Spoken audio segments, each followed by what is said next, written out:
आइए आइए once again welcome welcome welcome. आहा हा।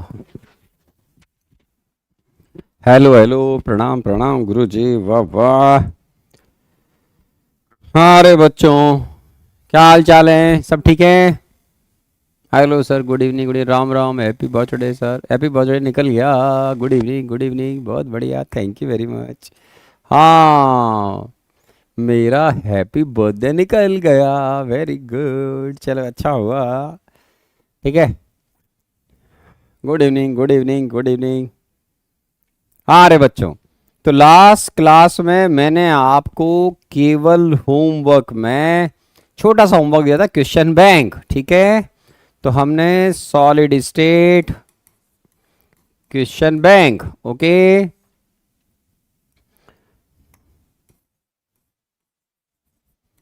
तो आई होप कि आपको सारे क्वेश्चन आ गए होंगे या इजी लगे होंगे। फिर भी किसी पार्ट में अगर दिक्कत हो, नेक्स्ट क्लास को मैं बताता हूँ, ट्यूसडे जब मिलेंगे तो नेक्स्ट क्लास एक्सरसाइज नंबर 2, ठीक है, ये रहेगा। आज क्वेश्चन बैंक में जो इजी लगे होंगे आपको, फिर भी कोई दिक्कत हो तो मुझे बताएं। क्वेश्चन बैंक में हाँ सर, फॉर आर्म्स वर्कआउट बताओ। अरे पढ़ाई कर ले मेरे बच्चे, फिर कर लेंगे बाद में। अभी स्ट्रेचिंग करा कर बस आर्म्स के लिए, ठीक है ना? ऐसे ऐसे स्ट्रेचिंग करो बस, बढ़िया है, ठीक है। बाद में बताएंगे, ठीक है। अभी बात बताएंगे बेटा, बताएंगे, ठीक है। सर ट्रीट दीजिए बर्थडे की, वेरी गुड, ठीक है। चलिए, जब मैं दिल्ली आऊँगा या बॉम्बे आऊँगा मैराथन के लिए तो वहाँ आ जाना, ठीक है, फिर वहाँ पे मिलकर ट्रीट कर लेंगे, ओके। चलो बच्चों, तो किसी बच्चे को डाउट है क्या? चेक करो रे मेरे बच्चों, solid state sheet, question bank. अगर किसी क्वेश्चन में हिंट चाहिए किसी प्यारे बच्चे को, एनी बिट्टू, कोई क्वेश्चन में कोई दिक्कत आया तो बताएं। सर आज नया चैप्टर स्टार्ट करोगे? बिल्कुल, थोड़ी देर में स्टार्ट करने वाला हूँ। उसका नाम है सरफेस केमिस्ट्री, ठीक है। सरफेस केमिस्ट्री में स्टार्ट करने वाले हैं। जेई मेन, जेई एडवांस और बोर्ड तीनों के सिलेबस में है। जबकि आपको मालूम होना चाहिए सॉलिड स्टेट हमारा केवल जेई एडवांस के सिलेबस में, लेकिन बोर्ड के सिलेबस में नहीं था सॉलिड स्टेट, केवल जेई एडवांस। लेकिन ये जो चैप्टर है जिसका नाम है सरफेस केमिस्ट्री, वो अब हम स्टार्ट करने वाले हैं थोड़ी देर में। किसी का डाउट हो तो पूछ लीजिए। एक बच्चे का, आरिफ अंसारी का, क्वेश्चन नंबर 28 में दिक्कत आया। क्या दिक्कत आई मेरे बच्चे 28 में? A mineral having the formula AB2, ठीक है बेटा, crystallize in the cubic close packing lattice, ठीक है बेटा। तो 28 में क्यूबिक क्लोज पैकिंग है, फाइन बिट्टू। अब इसमें क्या हो रहा है बेटा?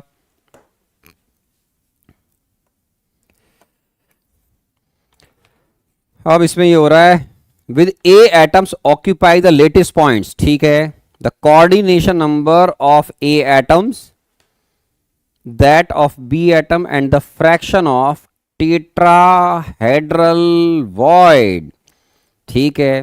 तो क्यूबिक क्लोज पैकिंग में है, okay. A atoms occupying lattice points, lattice points का मतलब हो गया ये कॉर्नर के अलावा फेस के सेंटर पे ये होने चाहिए, ऐसा इससे मालूम चल रहा है। आप बोलोगे ठीक है सर। और जो बी एटम्स हैं वो टेट्राहेड्रल वॉइड के अंदर किसी पार्ट के अंदर प्रेजेंट हैं मेरे बच्चे, तो ये भी ठीक है। अब a mineral having the formula AB2, ठीक है, तो AB2 crystallize in the cubic. अब क्यूबिक क्लोज पैक्ड लेटिस का मतलब मेरे बच्चे क्या होना चाहिए? इसका मतलब होता है कि भाई आपके पास जो ए के एटम्स हैं वो बहुत सिंपल लैंग्वेज में FCC अरेंजमेंट में होने चाहिए। किस में होने चाहिए बेटा? FCC अरेंजमेंट में होने चाहिए, ठीक है ना। और जो B है आपका वो किसमें है मेरे बच्चे? जो B है आपका वो आपका टेट्राहेड्रल वॉइड्स में। किसमें है? टेट्राहेड्रल वॉइड्स के अंदर है, तो ये भी ठीक है मेरे बच्चे। अब टेट्राहेड्रल वॉइड FCC अरेंजमेंट में मेरे बच्चों टेट्राहेड्रल जो वॉइड्स हैं, राइट, वो आपके पास कितनी हो सकती हैं? तो टेट्राहेड्रल वॉइड अगर आपने ध्यान दिया होगा तो ये हमारे पास 8 होती हैं। एफसीसी में कितनी हो सकती है? मैक्सिमम होती है हमारी कितनी? 8। ये आपने पढ़ा हुआ है। आप बोलोगे हाँ सर पढ़ा हुआ है। आपने एक स्ट्रक्चर पढ़ा होगा, इसका नाम था कैल्शियम फ्लोराइड स्ट्रक्चर। आप बोलोगे कैल्शियम फ्लोराइड स्ट्रक्चर, हाँ सर पढ़ा था। तो अब इसमें क्या हो रहा है, ये बोलते हैं coordination number of A atoms, ठीक है, और बी एटम्स। तो बी जो है, बी टेट्राहेड्रल वॉइड में होंगी, आपके पास इफेक्टिवली ए के A4 और ये B8 हो जाएगा, जिसको अपन सिंपल फॉर्म में AB2 बोलते हैं। पढ़ा था ना कैल्शियम फ्लोराइड स्ट्रक्चर। तो ये सिखाया था ना कि जो वॉइड में होगा उसका कोऑर्डिनेशन नंबर कितना आएगा? उसका कोऑर्डिनेशन नंबर आएगा 4, और इसका कोऑर्डिनेशन नंबर कितना हो जाएगा? डबल। 4 इंटू 2 कितना आएगा? 8। डायग्राम में दिखाए थे मैंने कैल्शियम फ्लोराइड में। तो जिस बच्चे ने पूछा उसको मालूम होना चाहिए, उसने कैल्शियम फ्लोराइड स्ट्रक्चर पढ़ा हुआ है। तो इसका जो आंसर है वो बहुत सिंपल होना चाहिए कि भाई ए के एटम्स, मैंने सिखाया था कैटायन आयन का जो रेशियो होगा कोऑर्डिनेशन नंबर का रेशियो उससे उल्टा होता है। बताया था 3-3 4-4 बार बताया क्लास में, ठीक है। तो इसका आंसर ए आना चाहिए। चेक कर लो आंसर ए आ रहा है कि नहीं आ रहा है। 28 आएगा बेटा, वो कहाँ जाएगा रे? फिर भी चेक कर लो भाई साहब। 28 का आंसर क्या दे रखा है? ए। क्यों? कैल्शियम फ्लोराइड स्ट्रक्चर याद कर लो, पूरा पढ़ा रखा है कैल्शियम फ्लोराइड स्ट्रक्चर, ठीक है। Fine sir. उसके अलावा ये आपको मैंने आपको ऑलरेडी जो 36 क्वेश्चन है वो पढ़ा रखा है, टेबल पढ़ा रखी है पूरी की पूरी। फालतू टाइम खराब कर रहे हो बेटा ऋषभ, ठीक है ना। तो वो आपने जो पूरी टेबल है हमने वो भी पढ़ी हुई है, तो वो भी कोई खास बात नहीं है, ठीक है ना। तो आप ये भी ठीक है। अब उसके अलावा कौन सा है? एक बचा क्वेश्चन नंबर 8। क्वेश्चन नंबर 8 क्या है बेटा? In FCC unit cell, in FCC unit cell fraction of edge is not covered by atoms. तो पढ़ाया था ना बेटा एफसीसी में मेरे बच्चे, मैंने आपको ऐसे डायग्राम बना के दिखाए थे कि इसमें मेरे लाल, याद करो ये डायग्राम पर ने बनाया हुआ है। आप बोलोगे हाँ सर बनाया हुआ है। अब इसमें क्या होता है बिट्टू, यहां जो एटम्स हैं 1 2, कलर चेंज कर देता हूं मैं, ठीक है, आराम से देखना बेटा। 1 2 3 4 5 6 7, फिर ये बॉटम फेस, फिर लेफ्ट फेस, फिर राइट फेस, और फ्रंट फेस, और ये बॉटम फेस। याद आ गया बेटा? तो इसमें क्या होता है मेरे बच्चे, मैंने क्लास में पढ़ाया था, यहां से यहां तक का जो डिस्टेंस है इसको बोलते हैं √2a। ये किसके बराबर होता है? 4r के बराबर होता है। आप बोलोगे हाँ सर बराबर होता है। तो अपन ने पढ़ा हुआ है कि जिसमें r है वो a/2 होता है बेटा। ये भी ठीक है ना? याद आ गया? अब इसमें क्या है मेरे बिट्टू, इसमें ये जो एज लेंथ है a not covered by atom, मतलब 3D में देखोगे तो यहां पर एटम आ रहा है, यहां एटम आ रहा है, तो ये जो डिस्टेंस इसको क्या बोलते हैं अपन? a। तो इस a में आप जानते हैं एफसीसी में एटम एक दूसरे को टच नहीं करते हैं, कॉर्नर एटम टच नहीं करते हैं। कॉर्नर एटम केवल सिंपल क्यूबिक स्ट्रक्चर में टच करते हैं। बीसीसी में और एफसीसी में कॉर्नर एटम टच नहीं करेंगे। हाँ, इसमें ये पांचों एटम इस तरीके से अगर ऊपर से देखोगे तो ऐसा बनेगा बेटा 1 2 3 4 5। ये देखिए आप इस तरीके से ये पांचों एटम। तो ये जो ए है उसमें से आप 2r माइनस कर दो बेटा। तो ये अगर आप 2r माइनस कर दोगे, ये पोर्शन माइनस करो, that is not covered by atoms. तो what fraction of edge is not covered by atom? तो देखिए fraction of edge not covered by atom. तो देखिए एज लेंथ क्या है मेरे बच्चे? ए। अब उसका कितना पोर्शन उन्होंने कवर्ड किया हुआ है? तो आप बोलोगे सर ये आर रहा और ये आ रहा 2r। तो ए में से माइनस कर दो बेटा, a - 2r, ये लीजिए, और r का रिलेशन a से मालूम है। तो ऐसे ही करोगे, आ गया आंसर मेरे बच्चों। हाँ भाई हाँ, इसका क्वेश्चन केवल जेई एडवांस में आएगा सॉलिड स्टेट का, बस जेई मेन में बोर्ड में नहीं आएगा बेटा, है ना। तो ऋषभ भाई क्वेश्चन नंबर 8 सॉल्व हो जाएगा, चेक कर लेना बेटा, आ जाएगा। तो what fraction of edge is not covered by atoms, ऐसे कर लो, ठीक है। और परसेंटेज पूछे एग्जाम में तो उसको 100 से मल्टीप्लाई कर देना बेटा। तो एज लेंथ है a, या यहां से देख ले मेरे बच्चे, ये पूरा डिस्टेंस है यहां से तक ए, ये पोर्शन जो है वो तो कवर हो गया एटम से, ये वाला पोर्शन यहां से लेकर यहां तक ये पोर्शन कवर नहीं हुआ, तो a-2r डिवाइड बाय a। तो आई होप कि ऋषभ को भी बात समझ में अपनी आ गई होगी।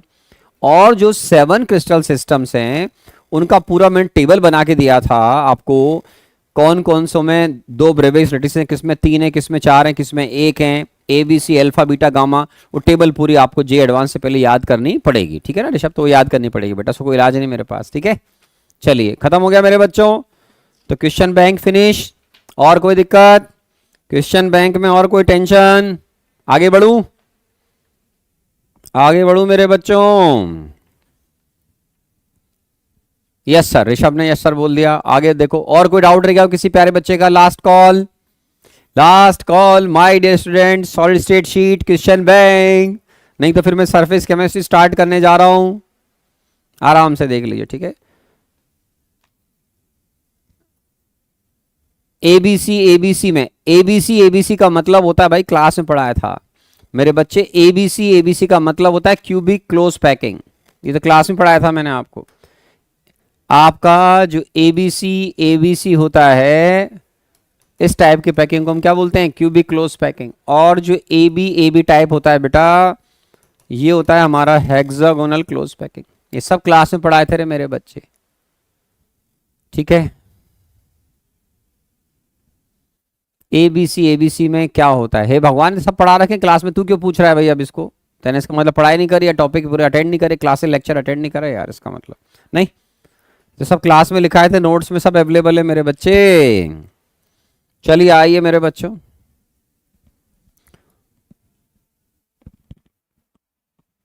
अरे बीसीसीपी फेस, एफसीसी यूनिट सेल, ये बीसीसीपी कहां से आ गया इसमें पागल? क्यूबिक क्लोज पैकिंग से जनरेट होता है आपका एफसीसी यूनिट सेल, और हेक्सागोनल क्लोज पैकिंग से जनरेट होता है आपका हेक्सागोनल यूनिट सेल। ये कहां से आ गई ये बीसीसीपी? कौन सी पैकिंग आ गई भाई ये? हैं, बीसीसी पैकिंग, बीसीसी स्ट्रक्चर तो इन पैकिंग जनरेट ही नहीं होता है। क्यूबिक क्लोज पैकिंग से एफसीसी यूनिट सेल जनरेट होता है, और हेक्सागोनल क्लोज पैकिंग से हमारा हेक्सागोनल यूनिट सेल जनरेट होता है, समझे? आगे बढ़ो रहे मेरे बच्चों। अब हम आ रहे हैं सरफेस केमिस्ट्री के ऊपर। ठीक है, सरफेस केमिस्ट्री की अगर हम बात करें तो केमिस्ट्री के इस पार्ट में हम, ये वो केमिस्ट्री का पार्ट है जिसमें हम सरफेस पर होने वाले जो प्रोसेस हैं उनको स्टडी करते हैं, जिनका रिलेशन सरफेस से है या प्रोसेस टेक्स प्लेस और रिलेटेड टू सरफेस। तो सरफेस केमिस्ट्री में आप बहुत सारे प्रोसेसेस के बारे में सुनेंगे, स्टडी करेंगे, जिनका रिलेशन मोर और लेस आपको सरफेस से कम या ज़्यादा नजर आएगा। इनमें इंडस्ट्रियल एप्लीकेशन पर सबसे ज़्यादा जो कुछ इंपॉर्टेंट टर्म है वो मैं आपको बताऊंगा। उनमें से एक टर्म है एड्जॉर्प्शन। ये हमारे फर्टिलाइजर प्लांट में, कई रिफाइनरीज में, कई जगह वाटर ट्रीटमेंट प्लांट वगैरह के अंदर ये बहुत ज़्यादा टर्म यूज़ की जाती है, जिसका नाम है एड्जॉर्प्शन, है ना। तो एड्जॉर्प्शन जो हमारा प्रॉब्लम है उसमें हम बात करते हैं कि सरफेस पर हम जो बात करें कि ये जो एड्जॉर्प्शन है ये बेसिकली हमारा सरफेस फिनोमेना होता है। ठीक है ना। अब सरफेस फिनोमेना का मतलब क्या है, तो पहले बिल्कुल लेवल, एक बिल्कुल बेसिक लेवल पे समझिए कि मान लीजिए अगर मेरे पास कोई सॉलिड सब्सटेंस है, ठीक है, यहां देखो मेरे बच्चों, मान लो कोई सॉलिड है, ठीक है, तो इस सॉलिड की सरफेस पर एड्जॉर्प्शन प्रोसेस होगा। जैसे आपने कभी एक्टिवेटेड कार्बन का नाम सुना हो, या आपने कभी घरों में एक्वागार्ड लगा देखा हो, तो एक्वागार्ड में कार्बन यूज करते हैं। वो थोड़ा सा कार्बन को केमिकल रिएक्टेंट से ट्रीट करके थोड़ा उसकी स्ट्रेंथ को बढ़ाकर उसमें स्टीम वगैरह से पास करके उसकी पोरोसिटी बढ़िया कर लेते हैं अपन। तो वो जो एक्टिवेट कार्बन होता है उसकी स्ट्रेंथ अच्छी होती है, उसमें हम पानी को फ्लो करते हैं। अब बारिश के दिनों में या नॉर्मल रिवर वाटर में थोड़ी बहुत टर्बिडिटी, गंदगी हो सकती है, फाइन डस्ट या सैंड के पार्टिकल हो सकते हैं। तो इसको जब पास करते हैं इसको हम किसके ऊपर पास करते हैं, इसको जब हम पास करते हैं हमारे सॉलिड एड्जॉर्बेंट के ऊपर, तो ये, या ऐसे बोलिए पहले जो एक्टिवेट कार्बन है उसमें से जब गंदे पानी को पास करेंगे तो वो पानी के अंदर जो गंदगी है, जो टर्बिडिटी है, जो फाइन डस्ट के या सैंड के पार्टिकल, उनको वो अपनी सरफेस पर रिटेन कर लेता है मेरे बच्चों, रिटेन कर लेता है। तो जो सॉलिड का पार्टिकल अपनी सरफेस पर इम्प्योरिटीज, डस्ट या गंदगी को या टर्बिडिटी को एड्सॉर्ब कर रहा है, इसका नाम होता है मेरे बच्चों एड्सॉर्बेंट। क्या नाम होता है? Adsorbent. Adsorption process takes place on the surface of adsorbent. और ये जो उस इम्प्योर वाटर के अंदर जो फाइन डस्ट के पार्टिकल हो सकते हैं या किसी और के पार्टिकल हों, ये हमारे इस एड्सॉर्बेंट की सरफेस पर रिटेन करेंगे मेरे बच्चों। तो ये हमारे सॉलिड की सरफेस पर रिटेन करना शुरू कर देते हैं। तो ये जो हमारे पास, जो मैं ग्रीन कलर से दिखा रहा हूं, ग्रीन कलर से आपको दिखा रहा हूं, ये पार्टिकल जब एड्सॉर्बेंट की सरफेस पर आकर एड्सॉर्ब हो जाएंगे, रिटेन करेंगे, तो इन ग्रीन पार्टिकल्स का नाम होता है मेरे बच्चों एड्सॉर्बेट। क्या नाम होता है? एड्सॉर्बेट। तो एड्सॉर्प्शन जो प्रोसेस है आपका, वो accumulation of molecular species at the surface rather then in the bulk of solid. मतलब बल्क का मतलब क्या बेटा? सॉलिड जो आपने लिया, जिसका नाम आपने एड्सॉर्बेंट रखा है, उसकी पूरी बॉडी में नहीं फैलते हैं। जो एड्सॉर्बेट के पार्टिकल हैं, ये उस सॉलिड की सरफेस पर रिटेन करेंगे, और पूरा सरफेस ज्यादा होगी, थोड़ा बहुत अंदर चले जाएंगे, पूरी बॉडी में नहीं फैलते हैं। तो जैसे हमारी स्किन है, हमारा खुद का एक शरीर है, तो हमारे शरीर में मान लो एक मिनट के लिए कि भाई मान लो अगर मैं एड्सॉर्बेंट हूं, तो मेरी सरफेस पर बहुत सारी एक्टिव साइट्स होंगी जहां पर एड्सॉर्प्शन होगा। लेकिन जिन पार्टिकल्स को मैं एड्सॉर्ब करूंगा, मेरी बॉडी के अंदर नहीं जाने चाहिए, मेरे स्टोमक में चलेंगे, मेरे हार्ट में चलेंगे, नहीं, केवल सरफेस पर, या थोड़ा बहुत पोरोसिटी ज्यादा है, थोड़ा बहुत अंदर चले जाएंगे। तो ये एड्सॉर्बेट के पार्टिकल्स होते हैं। बल्क फिनोमिना का मतलब होता है ये एड्सॉर्बेट के पार्टिकल अगर पूरी बॉडी में फैल जाएं यूनिफॉर्मली, तो उसको बोलते हैं एब्जॉर्प्शन। क्या बोलते हैं? एब्जॉर्प्शन। वो ऐसा यहां नहीं होता है, वो आगे पढ़ाऊंगा अभी आपको। दो अलग अलग टर्म है मेरे बच्चों, एक एड्सॉर्प्शन और एक का नाम है एब्जॉर्प्शन। तो हम अभी सुन रहे हैं एड्सॉर्प्शन।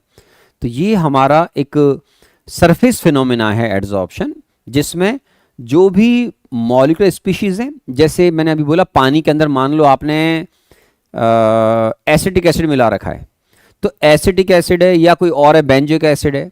अब इसको आप किसी सॉलिड की सरफेस पर पास करें, तो वो जो सॉलिड की सरफेस है, मान लो चारकोल एक्टिवेटेड कार्बन है, ये उस बेंजोइक एसिड या एसिटिक एसिड का एक्वस सॉल्यूशन है, वो उस एसिटिक एसिड के सॉल्यूशन में से एसिटिक एसिड के मॉलिक्यूल को अपनी सरफेस पर रिटेन कर ले, तो वो एसिटिक एसिड के मॉलिक्यूल तो कहलाएंगे एड्सॉर्बेट, और ये जो आपका चारकोल एक्टिवेटेड कार्बन है वो कहलाएगा मेरे बच्चों एड्सॉर्बेंट। ठीक है। और हो सकता है कि एड्सॉर्बेट आप पानी वानी पास ना करें, आप गैस को फ्लो करें, तो गैस के मॉलिक्यूल भी सॉलिड की सरफेस पर एड्सॉर्ब हो जाते हैं। जैसे आपने कभी सिलिका जेल का नाम सुना हो। सिलिका जेल मेरे बच्चों एयर के अंदर प्रेजेंट मॉइस्चर को अपने अंदर एड्सॉर्ब करती है, एड्सॉर्प्शन होता है वो, सरफेस फिनोमेना। और अगर आपने कभी कैल्शियम क्लोराइड का नाम सुना हो, तो एनहाइड्रस जो कैल्शियम क्लोराइड होता है, ये मॉइस्चर को अपने अंदर एब्जॉर्ब करता है, एबी एब्जॉर्प्शन, वो बल्क फिनोमेना होता है, वो आगे बताऊंगा मैं आपको। वो पूरी बॉडी में फैल जाते हैं, ये केवल सरफेस पर रिटेन करेंगे।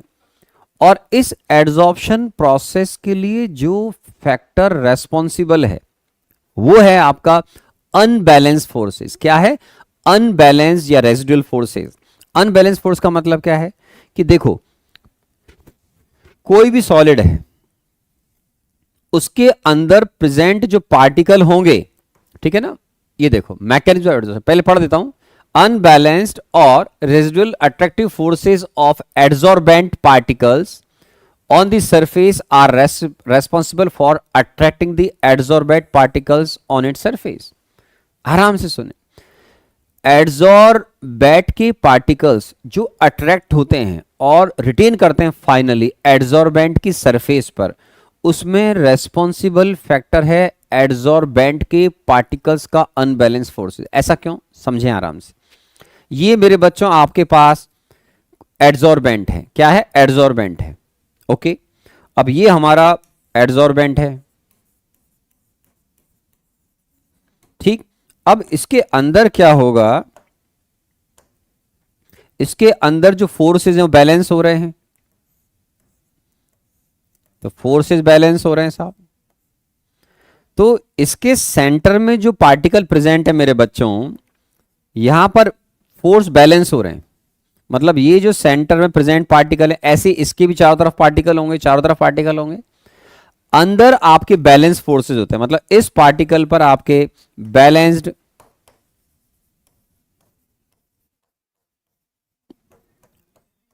अट्रैक्टिव फोर्सेस हैं। लेकिन लेकिन अब इसकी सरफेस पर गौर करें आप।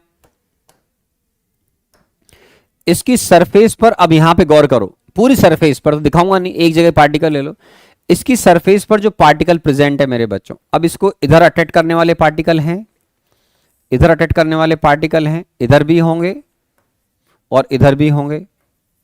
लेकिन अब उसको सरफेस पर जब कोई पार्टिकल आ गया तो सरफेस के ऊपर तो कुछ है ही नहीं। तो इस सरफेस के ऊपर जो पार्टिकल हैं, यहां तो कुछ है ही नहीं अभी। तो यहां पर ये अनबैलेंस फोर्स हो गए। मतलब इसको नेट अंदर के पार्टिकल अट्रैक्ट कर रहे हैं, इसके अनबैलेंस फोर्सेस कहलाएंगे। यहां पर इस पर अभी हाल फिलहाल अनबैलेंस्ड फोर्सेस लग जाएंगे। ठीक है, तो ये अनबैलेंस अट्रैक्टिव फोर्स बोल सकते हैं आप इनको, अनबैलेंस अट्रैक्टिव फोर्स। अब क्या होगा? इसकी सरफेस पर जब आप मान लो आपने किसी गैस को पास किया या किसी सॉल्यूशन को पास किया, तो उसके अंदर से जब आप बात कर रहे हैं पार्टिकल की, वो यहीं दोबारा डायग्राम बना रहा हूं, ये दोबारा बनाया अपन ने। तो अब इसकी सरफेस पर क्या होगा मेरे बच्चों? कलर कौन सा लो रे बेवा? ये लो लेता हूं, चलो ठीक है। अब मान लो इसकी सरफेस पर ये हमारे एडजॉर्बेंट के पार्टिकल आ गए। अब येलो कलर के जो हैं, येलो कलर, ये येलो कलर के पार्टिकल ये हमारे एडजॉर्बेंट के पार्टिकल है। ठीक है, अब ये जो एडजॉर्बेंट के पार्टिकल इसकी सरफेस पर आकर कलेक्ट होना शुरू होंगे। समझ रहे हो? तो जब इसकी सरफेस पर पार्टिकल आकर एक्यूमुलेट होना शुरू हो जाएंगे मेरे बच्चों, तो धीरे धीरे इसको इधर भी अट्रैक्ट करने वाले पार्टिकल मिल गए। इधर अट्रैक्ट कर रहे थे, इधर कर रहे थे, अब इधर भी करेंगे अट्रैक्ट। तो जो इस सरफेस थी, मान लो इस सरफेस पर जो पार्टिकल उनकी बात कर रहा हूं, उसको अंदर तो अट्रैक्ट करने वाले पार्टिकल हैं। अब यहां पर जब कोई पार्टिकल आकर रिटेन करेंगे तो वो क्यों कर रहे हैं? क्योंकि इसके फोर्सेस बैलेंस नहीं है। सरफेस पर जो पार्टिकल प्रेजेंट हैं उनके जो है अट्रैक्टिव फोर्स वो अनबैलेंस्ड है। अब जैसे ही कोई इस पर आकर बैठेगी, लेयर लगेगी, तो वो लेयर के जो पार्टिकल हैं उनसे ये इसके फोर्स बैलेंस होना शुरू हो जाएंगे। तो इस सरफेस पर जो पार्टिकल प्रेजेंट है, अब उसके चारों तरफ, अंदर तो पहले से पार्टिकल है, सरफेस के ऊपर ही जो एडजॉर्बेंट के पार्टिकल हैं, जब तक इसके फोर्स यहां पर बैलेंस नहीं हो जाएंगे, ये अपनी सरफेस पर एडजॉर्बेंट के पार्टिकल्स को रिटेन करता रहेगा। तो ये अपनी सरफेस पर उन पार्टिकल्स को रिटेन करता रहेगा। ठीक है, तो ये आ गया सर। अब ये खत्म हो गया सब, आगे बढ़ो साहब। अब देखिए, डिस्टेंस, आपको डिफरेंस बताना है एड्सॉर्प्शन और एब्जॉर्प्शन के बीच में। एब्जॉर्प्शन जो है बल्क फिनोमेना होता है मेरे बच्चों। बल्क फिनोमेना मतलब पूरी बॉडी में फैलेगा, ये तो अंदर भी फैलेगा, बाहर भी फैलेगा। ठीक है ना? तो इसको बोलते हैं बल्क फिनोमेना, और ये सरफेस फिनोमेना है। इसमें पार्टिकल्स केवल सरफेस पर और थोड़ा बहुत अंदर जा सकते हैं, डिपेंड ऑन पोरोसिटी, पूरी बॉडी में नहीं फैलते हैं। ठीक है, ओके। ये the substance is concentrate only at the surface, जबकि यहां पर यहां पर substance uniformly distributed through out the bulk of the solid. वो सॉलिड के अंदर पूरी जगह फैल जाएंगे। जैसे मैं डायग्राम बना के दिखाता हूं आप। मान लो मेरे बच्चों ये एक चैम्बर है। इस चैम्बर में आपके पास बहुत सारा कैल्शियम क्लोराइड भरा हुआ है। क्या भरा हुआ है? Anhydrous calcium chloride. ठीक है, जबकि दूसरा एक चैम्बर है या वेसल है, इसके अंदर सिलिका जेल है। ये कैल्शियम क्लोराइड है। सिलिका जेल अपनी सरफेस पर एड्सॉर्प्शन करता है। एड्सॉर्प्शन का मतलब है ये इस रूम में जो H2O के पार्टिकल्स हैं मॉइस्चर की फॉर्म में, यहां भी H2G के पार्टिकल हैं मॉइस्चर की फॉर्म में। जैसे बारिश के दिनों में एयर के अंदर मॉइस्चर आ जाती है मेरे बच्चों, तो मॉइस्चर आपने देखा होगा हमारे बिस्किट में भी घुस जाएगी, नमकीन का पैकेट खोल दोगे उसमें भी घुस जाएगी, हमारे पूरे बिस्किट नमकीन का तो टेस्ट ही खराब हो जाता है यार, तो उसमें मॉइस्चर आ जाती है। तो ये मॉइस्चर अगर पूरी बॉडी में फैल गई तो एब्जॉर्प्शन प्रोसेस, जब आपका बिस्किट पूरा ही खराब हो जाता है तो फिर वो एब्जॉर्प्शन है। लेकिन अगर मान लो केवल सरफेस पर पार्टिकल रिटेन करें मॉइस्चर के, यहां देखो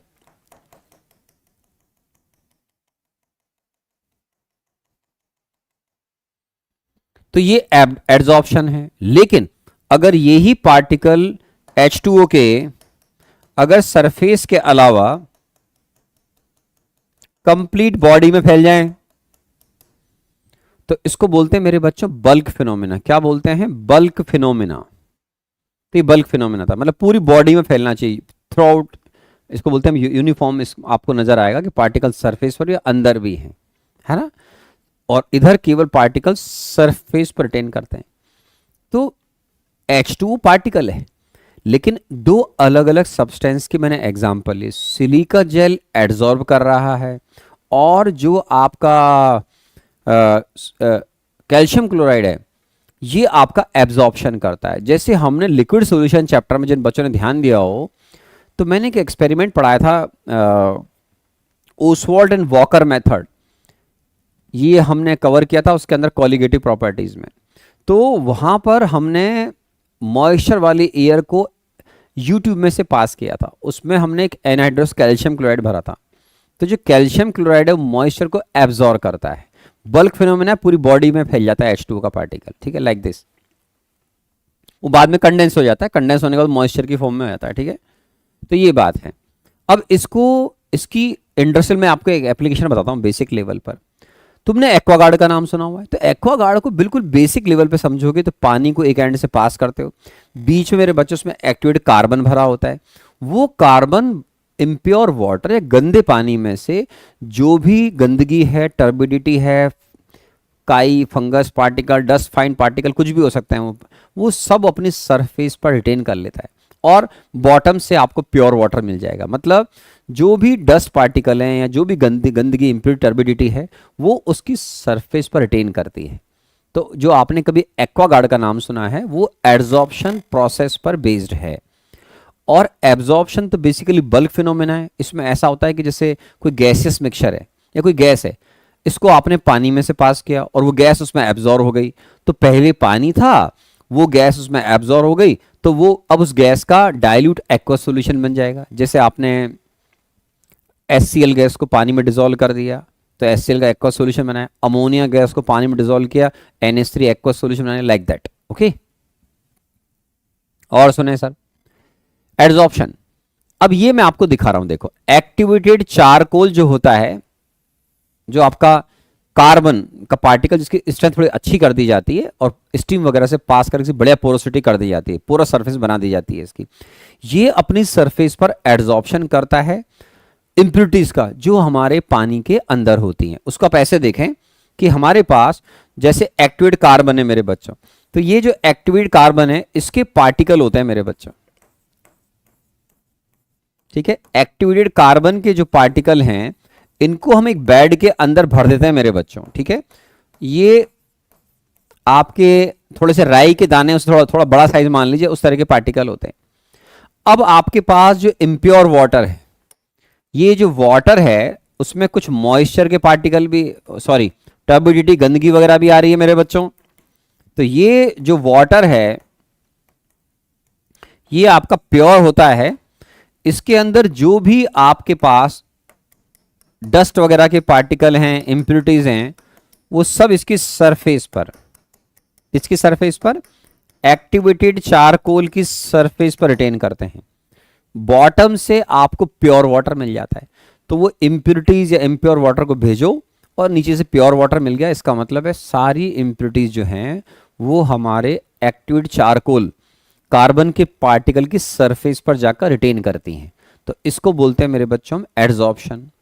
ठीक है। और इसके अलावा अगर इधर देखता हूं तो इधर क्या होता है, जैसे हम वाटर को स्प्रे कर रहे हैं, किसी वाटर पंप के थ्रू स्प्रे कर रहे हैं, तो ये जो वाटर है हम इसमें बीच में कुछ अगर मान लो प्लास्टिक की रिंग लगा दें, प्लेट्स लगा दें, ठीक है, तो उससे क्या होगा, इसके अंदर ये अपने अंदर जो आप गैसेस पास करोगे, हम क्या करते हैं, जैसे मान लो दो गैस है मेरे बच्चों, ऐसे एग्जांपल इंडस्ट्रियल एप्लीकेशन पर बेसमेंट डायग्राम बनाया, because I have worked with so many industries.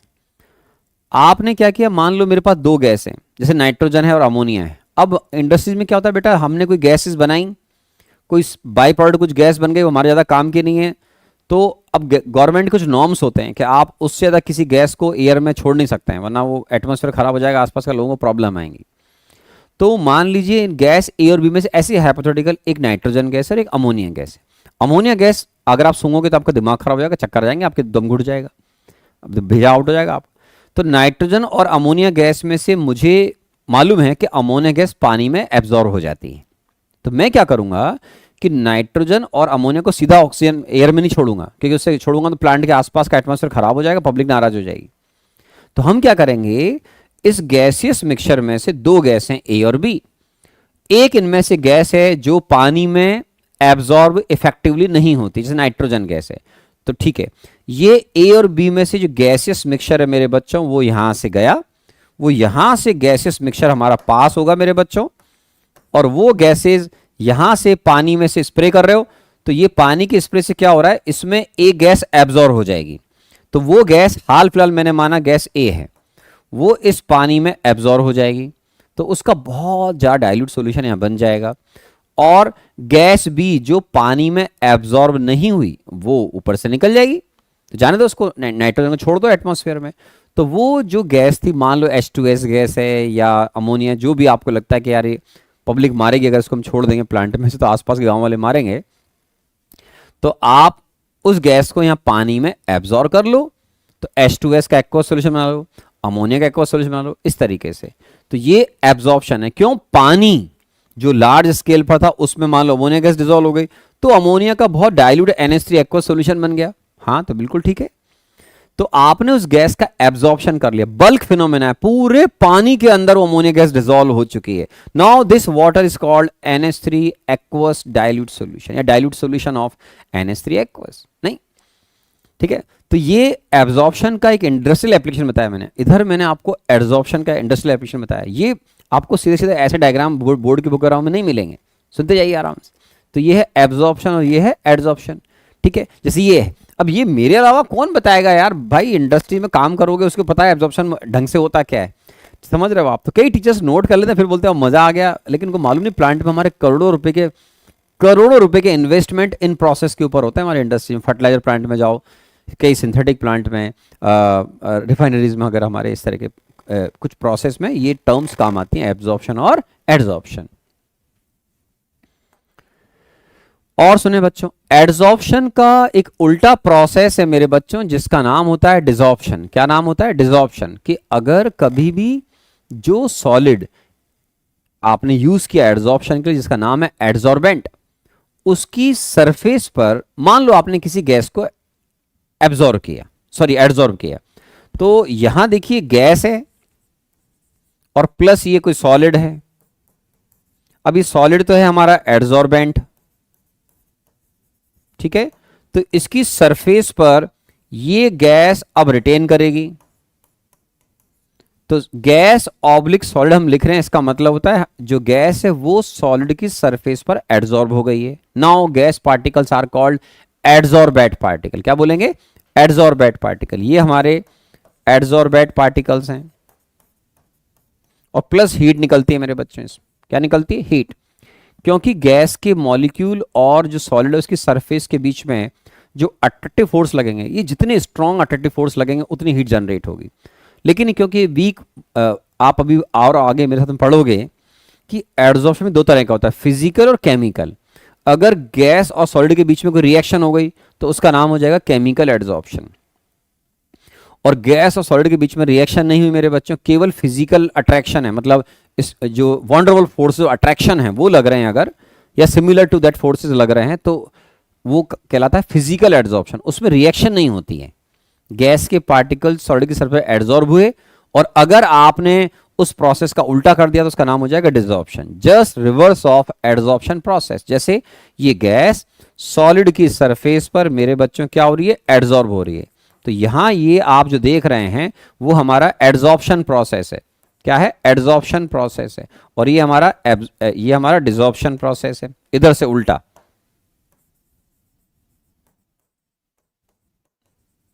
Desorption process. तो एड्जॉर्प्शन का उल्टा प्रोसेस होता है डिसॉर्प्शन। और अगर किसी प्रोसेस में ऐसा हो जाए कि आपको दोनों ही देखने को मिले यार, desorption as well as adsorption, तो इसका नाम होता है सॉर्प्शन। नहीं, सौरमंडल नाम सुना होगा, स्लेट सरल वाला, राइट। तो सॉर्प्शन। तो ये जो प्रोसेस है इसमें adsorption as well as absorption both process takes place. अब इसमें क्या होता है, ये आपके बोर्ड के हिसाब से काम नहीं आएगा पर नॉलेज के लिए बता रहा हूं।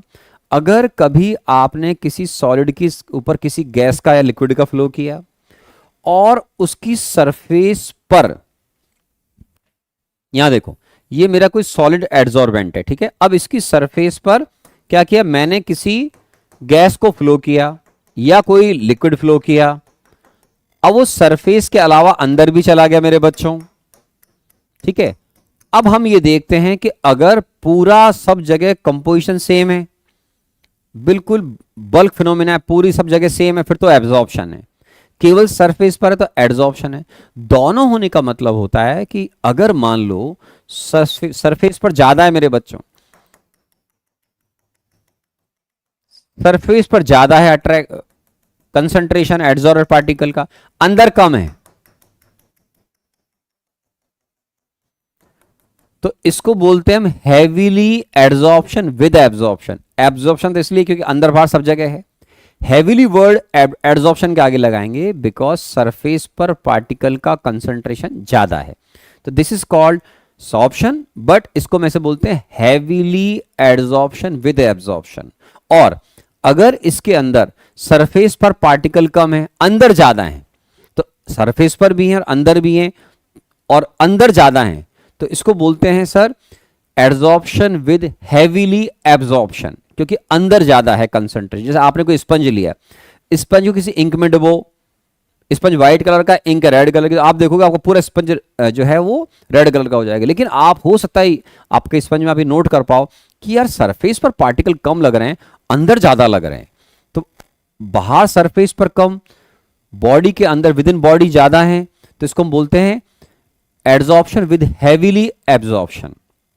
अंदर ज्यादा तो आप बोलोगे हैवीली एब्जॉर्प्शन, और सरफेस पर ज्यादा है तो आप बोलोगे हैवीली एड्जॉर्प्शन विद एब्जॉर्प्शन, ठीक है। तो हैवीली वर्ड वहां लगाना है जहां कंसंट्रेशन ज्यादा है, सरफेस पर ज्यादा हैवीली एड्जॉर्प्शन, बॉडी के अंदर ज्यादा हैवीली एब्जॉर्प्शन विद एड्जॉर्प्शन।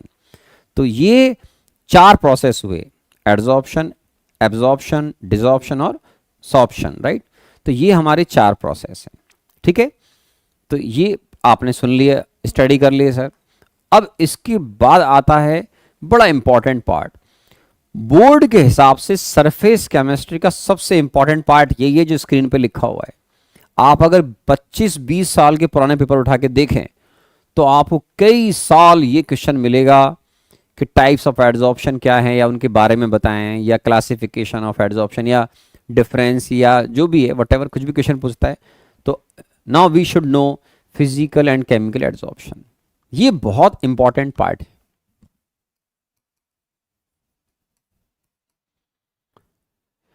तो यहां पर जब हम बात करते हैं कि सर हमारे एड्जॉर्बेट के पार्टिकल गैस हैं और जो हमारा एड्जॉर्बेंट है वो सॉलिड है, ठीक है।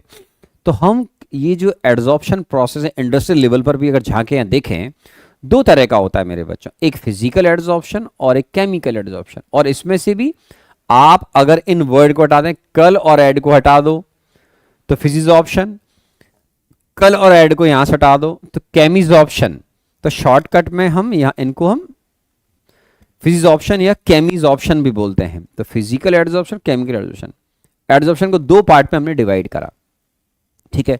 अब दोनों में क्या क्या सिमिलरिटीज हैं या क्या क्या डिफरेंसेस है वो हमें सुनने पड़ेंगे। सबसे पहले केमिकल एड्जॉर्प्शन में दिमाग में डालिए, आपने केमिकल बॉन्डिंग पढ़ा हुआ है, आपने इनऑर्गेनिक ऑर्गेनिक केमिस्ट्री पढ़ा हुआ है, आप जानते हैं कोई भी एलिमेंट जब किसी और एलिमेंट से रिलेट करता है उसकी बॉन्डिंग क्या है, क्या उनके बॉन्ड से उनके बीच में क्या अट्रैक्शन क्यों हो रहा है, उनके वैलेंसी इलेक्ट्रॉन्स क्या हैं, कैसे बॉन्डिंग होगी, क्या हाइब्रिडाइजेशन होगा नहीं, वो बहुत सारी चीज़ें पढ़ी हुई हैं आपने, है ना, बॉन्डिंग पूरी पढ़ी हुई है। तो यहाँ अगर केमिकल एड्जॉर्प्शन हम क्लेम करते हैं तो उसका सीधा मतलब होता है रिएक्शन होना। जैसे मान लो मेरे पास कोई मेटल है और उसकी सरफेस पर ऑक्सीजन का केमिकल एड्जॉर्प्शन हो रहा है, सीधा सीधा वो रिएक्शन हो रही है, क्या हो रही है, सीधा सीधा तो मेटल का ऑक्साइड बनेगा। अगर किसी मेटल की सरफेस पर किसी गैस का केमिकल एड्जॉर्प्शन हुआ तो वो रिएक्शन हो रही है। जैसे नाइट्रोजन है, नाइट्रोजन अगर आयरन की सरफेस पर केमिकली एड्जॉर्ब हो रही है तो सीधा मतलब है कि आयरन का नाइट्राइड बनेगा। मेटल की सरफेस पर अगर कोई ऑक्सीजन गैस एड्जॉर्ब हो रही है केमिकली तो उसका मतलब है उसका मेटल का ऑक्साइड बनेगा। तो ये जो फिजिकल एड्जॉर्प्शन है केमिकल, दोनों में फर्क है। फिजिकल एड्जॉर्प्शन में कोई रिएक्शन नहीं होती मेरे बच्चों, फिजिकल एड्जॉर्प्शन में कोई रिएक्शन नहीं है, ठीक है। तो यहां पर जो रेस्पॉन्सिबल है वो है वंडरबल forces of attraction between adsorbate and adsorbent particles. किसकी बात कर रहा हूं मैं, फिजिकल एड्जॉर्प्शन की, ठीक है। तो यहां वंडरबल फोर्स ऑफ अट्रैक्शन है, यहां सीधा सीधा केमिकल बॉन्ड है यार। आपने पार्शियली आयनिक कोवेलेंट या आयनिक कोवेलेंट सब पढ़े हुए हैं आपने। यहाँ जितने ज़्यादा स्ट्रॉन्ग बॉन्ड बनेंगे किसमें, केमिकल एड्जॉर्प्शन में, मेटल के हाइड्राइड या ऑक्साइड नाइट्राइड बनेंगे तो वो जितने स्ट्रॉन्ग बॉन्ड बनते हैं उसमें उतनी ही ज़्यादा हीट रिलीज होती है। तो इन दोनों प्रोसेस में आपने थर्मोकेमिस्ट्री पढ़ा हुआ है, जितने स्ट्रॉन्ग बॉन्ड बनेंगे उतनी ज़्यादा हीट रिलीज होगी। तो केमिकल एड्जॉर्प्शन में फिजिकल के कंपैरिजन में हीट बहुत ज़्यादा इवॉल्व होती है मेरे बच्चों। मतलब कई केसेस में तो फिजिकल के कंपैरिजन में लगभग 8 से 10 टाइम्स हीट ज़्यादा निकलती है। यहाँ लगभग आपके 20 से 40 किलो जूल पर मोल मान लें आप, लगभग वहाँ जाता है लगभग -80 से 200 भी क्रॉस करता है, 240 के अराउंड मान लें आप। जब आपके 1 मोल पार्टिकल किसी सॉलिड की सरफेस पर एड्जॉर्ब हो जाते हैं तो कितनी हीट निकलती है वो बता रहा हूँ मैं आपको, वो भी आगे स्लाइड पे आ जाएगा। तो फिजिकल एड्जॉर्प्शन में कॉन्सेप्ट समझ रहे हैं अपने को, कम हीट क्यों निकलती है, क्योंकि उसमें बॉन्ड नहीं बन रहे हैं, वीक अट्रैक्टिव फोर्स डेवलप हो रहे हैं, ये बात सही है। उधर बॉन्ड बन रहे हैं तो बॉन्ड, यार आपने तो पढ़ा हुआ है बॉन्ड की, केमिकल बॉन्ड की स्ट्रेंथ तो बहुत ज़्यादा होती है वीक वंडरबल फोर्स अट्रैक्शन से, तो यहाँ हीट बहुत ज़्यादा निकलती है। यहाँ पर ये नेचर में स्पेसिफिक नहीं होता है। कोई सॉलिड है, सरफेस पोरस है, वो मोर और लेस जो है अपनी सरफेस पर कुछ ना कुछ पार्टिकल्स को रिटेन करती है। जैसे आपने कलर्ड इंक है, उसको फ्लोर पे फैला दो, कैसा भी पत्थर हो आप फैलाओगे तो आप देखोगे मोर और लेस थोड़ा बहुत उसकी सरफेस पर वो ब्लू कलर एब्जॉर्ब कर लेता है, वो समझ रहे हो आप। तो ये नेचर में स्पेसिफिक नहीं है, लेकिन ये नेचर में हाईली स्पेसिफिक है। क्यों, हर मेटल की अपनी एक रिएक्टिविटी है, हर गैस की अपनी एक रिएक्टिविटी है। गैस का रिएक्टिविटी का ऑर्डर अलग अलग होता है, आपने पढ़ा हुआ है, नाइट्रोजन, ऑक्सीजन, हाइड्रोजन, सबके फ्लोरीन सबके नाम अलग अलग पढ़े हुए हैं आपने। तो हर मेटल की हर गैस से रिएक्शन होंगे ऐसा कोई जरूरी नहीं है, पूरा इनऑर्गेनिक केमिस्ट्री पढ़ डाला आपने, समझ रहे हो आप। तो ये नेचर में हाईली स्पेसिफिक है, उस गैस का उस मेटल से क्या रिएक्शन होगा, कैसी बॉन्डिंग होगी, वो हर किसी मेटल की हर किसी गैस के साथ में नहीं होती है। तो इसको बोलते हैं हाईली स्पेसिफिक इन नेचर। ये है इरिवर्सिबल इन नेचर। इरिवर्सिबल का मतलब है एक साइड, एक बार अगर एड्जॉर्बेंट की साथ में केमिकली उसने रिएक्ट कर लिया तो अब वो मान लो मेटल है और ऑक्सीजन है और उनके रिएक्शन से मेटल का ऑक्साइड बन गया, ठीक।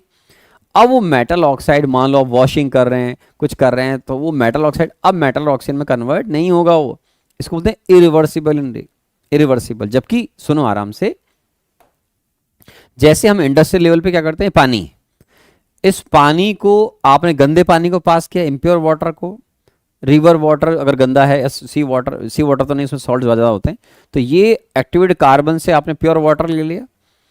अब मान लो कुछ देर बाद जो एक्टिवेटेड कार्बन है उसकी सरफेस पे बहुत सारी गंदगी जमा हो जाएगी, एड्जॉर्बेट के पार्टिकल बहुत ज़्यादा आ जाएंगे। तो हम क्या करते हैं मेरे बच्चों, प्रोसेस में मान लो अपने 10 घंटे क्लीनिंग, 10 घंटे वाटर प्यूरिफाई कर लिया, अब हम क्या करते हैं 15 मिनट के लिए हमारे पंप से हाई प्रेशर से वाटर को नीचे से भेजते हैं।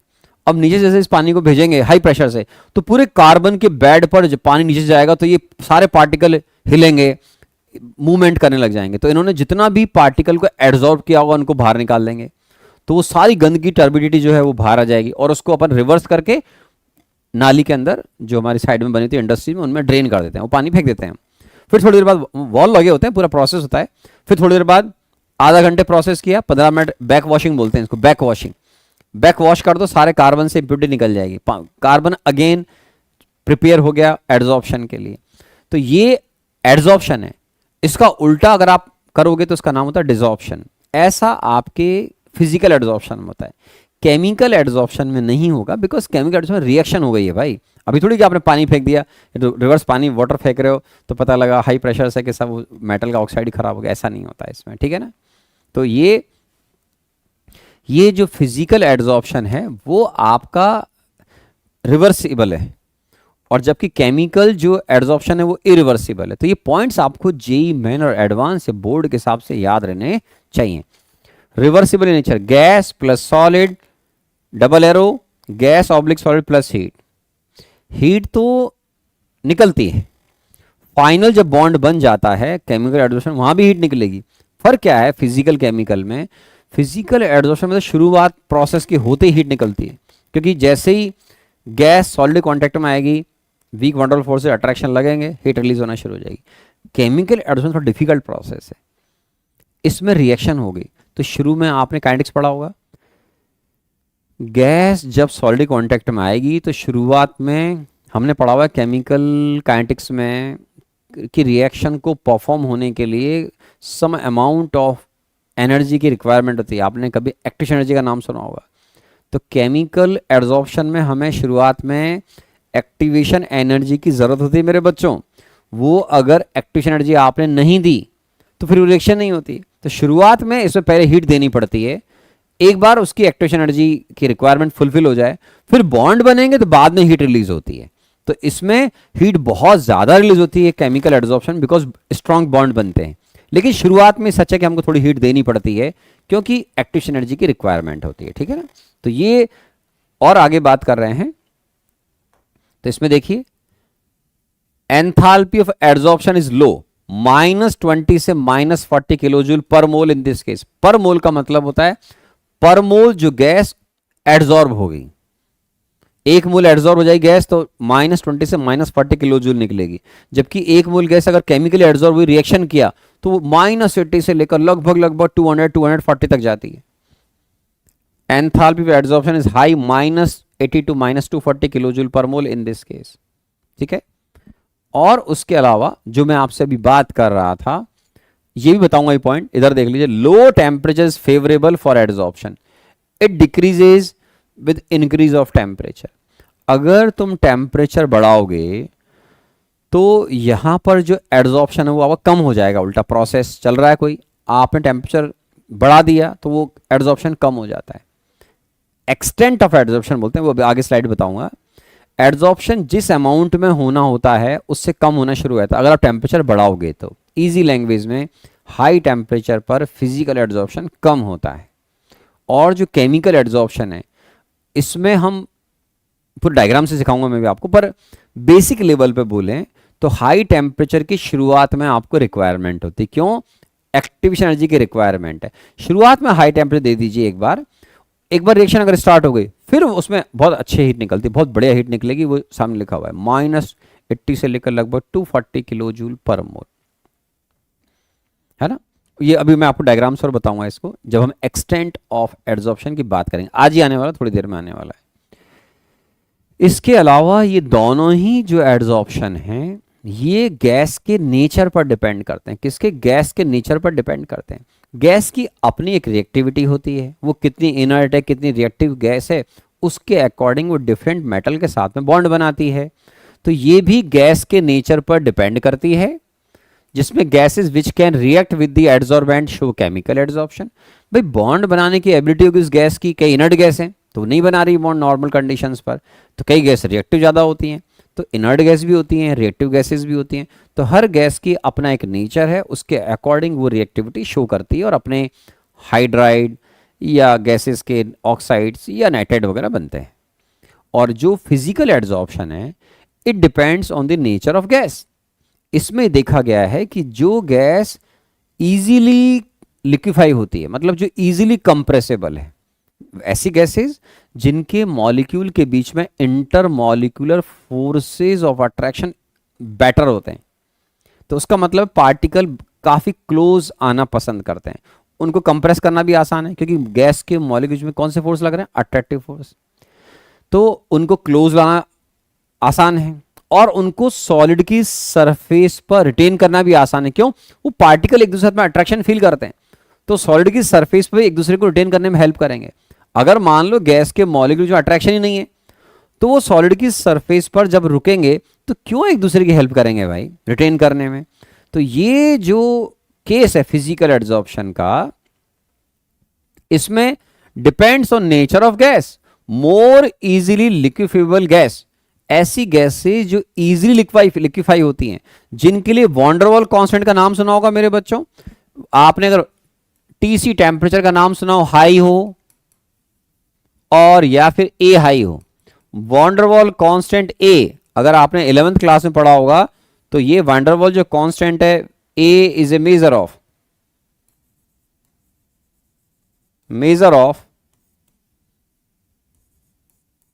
measure of attraction between gas molecules.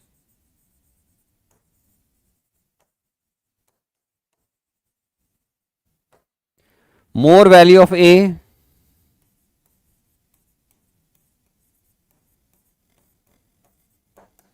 या more intermolecular force of attraction, ये सुना होगा आपने 11th क्लास में, more intermolecular forces of attraction, more intermolecular force of attraction, higher value of A,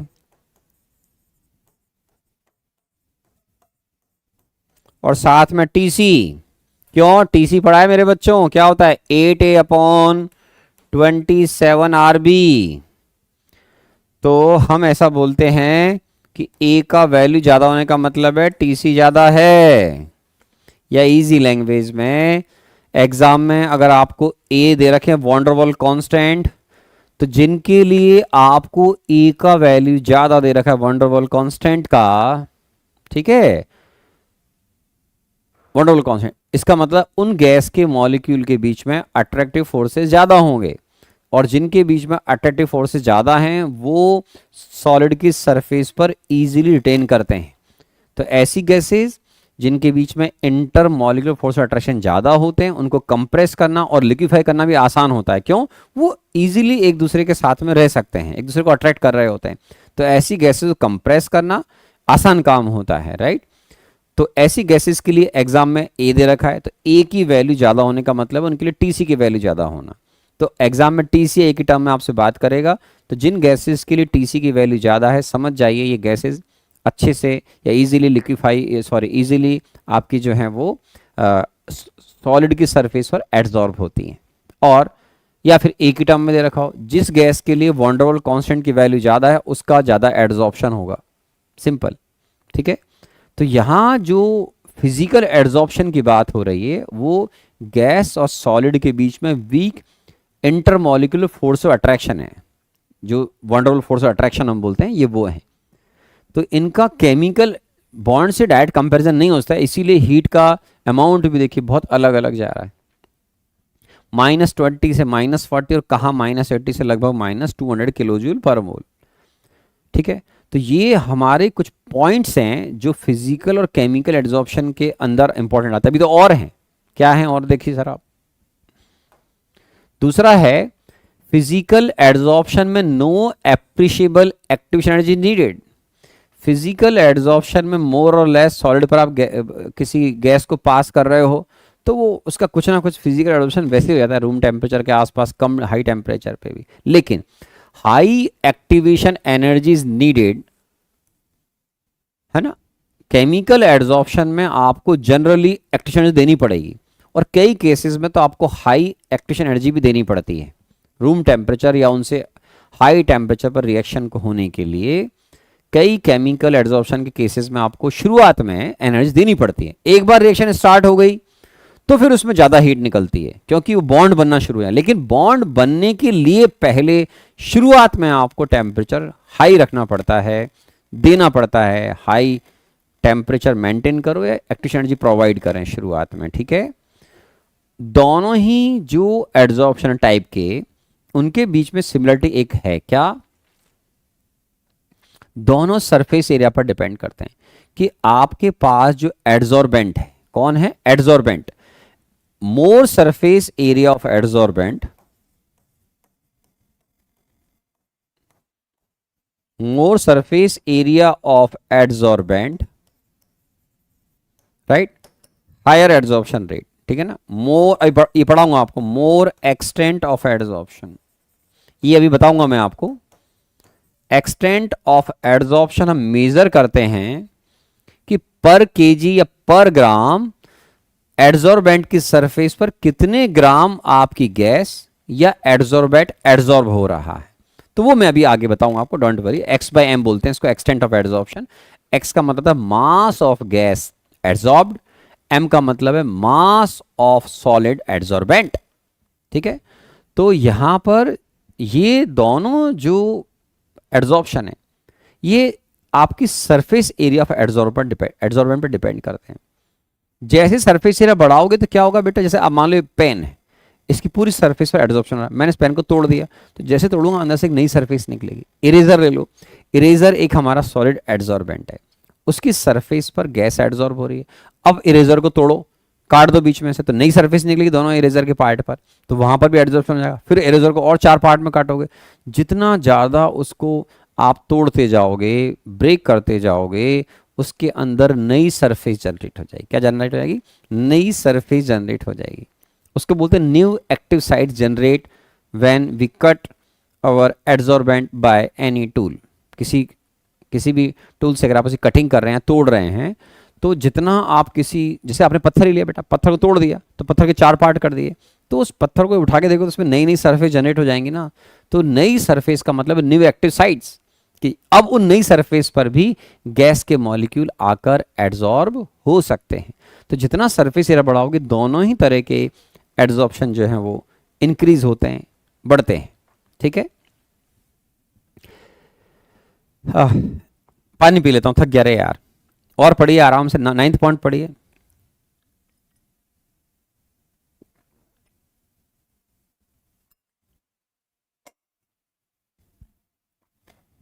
It results into multimolecular layers on adsorbent surface under high pressure। अगर आप pressure high करें तो इसमें लेयर थोड़ी एक से ज़्यादा बन सकती हैं। यहाँ यूनिमोलिकुलर लेयर का मतलब क्या था बेटा, बॉन्डिंग फिक्स होती है। जैसे आपने निकल का ऑक्साइड बनाया, किसी और मेटल ऑक्साइड बनाया, आयरन का नाइट्राइड बनाया, किसी का हाइड्राइड बनाया, हाइड्राइड बनाया आपने हाइड्रोजन से रिएक्शन करके, बॉन्डिंग फिक्स है। एक पार्टिकल के दूसरे कुछ 1 या 2 या 3 पार्टिकल्स उसके बॉन्ड बन जाएंगे, सिंगल डबल ट्रिपल बॉन्ड सब पड़े हुए आपने, खत्म उसकी रामायण। तो वहाँ लेयर यूनिमोलिकुलर बोलते हैं इसको। सिंपल कुछ बॉन्ड बनेंगे, सिंगल डबल ट्रिपल बॉन्ड। तो एक पार्टिकल ऐसा कभी नहीं होता है कि वो 20 पार्टिकल से बॉन्ड बना रहा है, नो। तो हमारी जो नॉर्मल रिएक्शन, उनमें तो भैया एक एटम दूसरे एटम से रिएक्शन कर रहा है, मॉलिक्यूल से रिएक्शन कर रहा है, सर्टेन बॉन्ड बनाता है वो। फिजिकल एड्जॉर्प्शन में जब हम प्रेशर को थोड़ा हायर साइड पे रखते हैं तो वो गैस के मॉलिक्यूल बहुत क्लोज आ गए, ये सॉलिड की सरफेस पर रिटेन होते जाएंगे मेरे बच्चों। और जब रिटेन होंगे तो यहां दिखाता हूं मैं आपको, ये हमारा एड्जॉर्बेंट है। अब इसकी सरफेस पर आपने क्या करा, प्रेशर बढ़ा दिया। तो अगर पोरस सरफेस ज्यादा हुई तो ये पार्टिकल मेरे बच्चों थोड़ा बहुत अंदर भी जा सकते हैं, सरफेस पर और ज्यादा रिटेन भी कर जाते हैं। तो ये मल्टी मॉलिक्यूलर लेयर्स बनती हैं। डिपेंड किया आपके गैस का प्रेशर क्या है, सॉलिड की सरफेस कैसी है, कितनी पोरोसिटी है, तो ये मल्टी लेयर बन जाती हैं। एक पार्टिकल एक साथ बहुत सारे एड्जॉर्बेंट का, एक पार्टिकल एड्जॉर्बेंट के बहुत सारे पार्टिकल को अट्रैक्ट कर सकता है। तो इसको बोलते हैं multi molecular layers formation in case of physical adsorption, in case of physical adsorption. तो ये केस होता है मेरे बच्चों। और अगर आप टेम्परेचर की टर्म में बात करें तो एक्चुअल में अब आपको यहां दिखेगा कि सर आप अगर टेम्परेचर की टर्म में बात करते हैं तो रियलिटी ये है कि केमिकल एड्जॉर्प्शन टेम्परेचर बढ़ाने के साथ में शुरुआत में बढ़ता है और एक लिमिट पर जाने के बाद वो कम हो जाता है, जबकि जो फिजिकल एड्जॉर्प्शन है ये टेम्परेचर बढ़ाने के साथ में कमी होता है मेरे बच्चों, कमी होता है। इधर देखो फिजिकल एड्जॉर्प्शन, अगर हम कभी बोलते हैं एड्जॉर्प्शन आइसोबार, आइसोबार का मतलब है इसमें प्रेशर कांस्टेंट रहेगा मेरे बच्चों।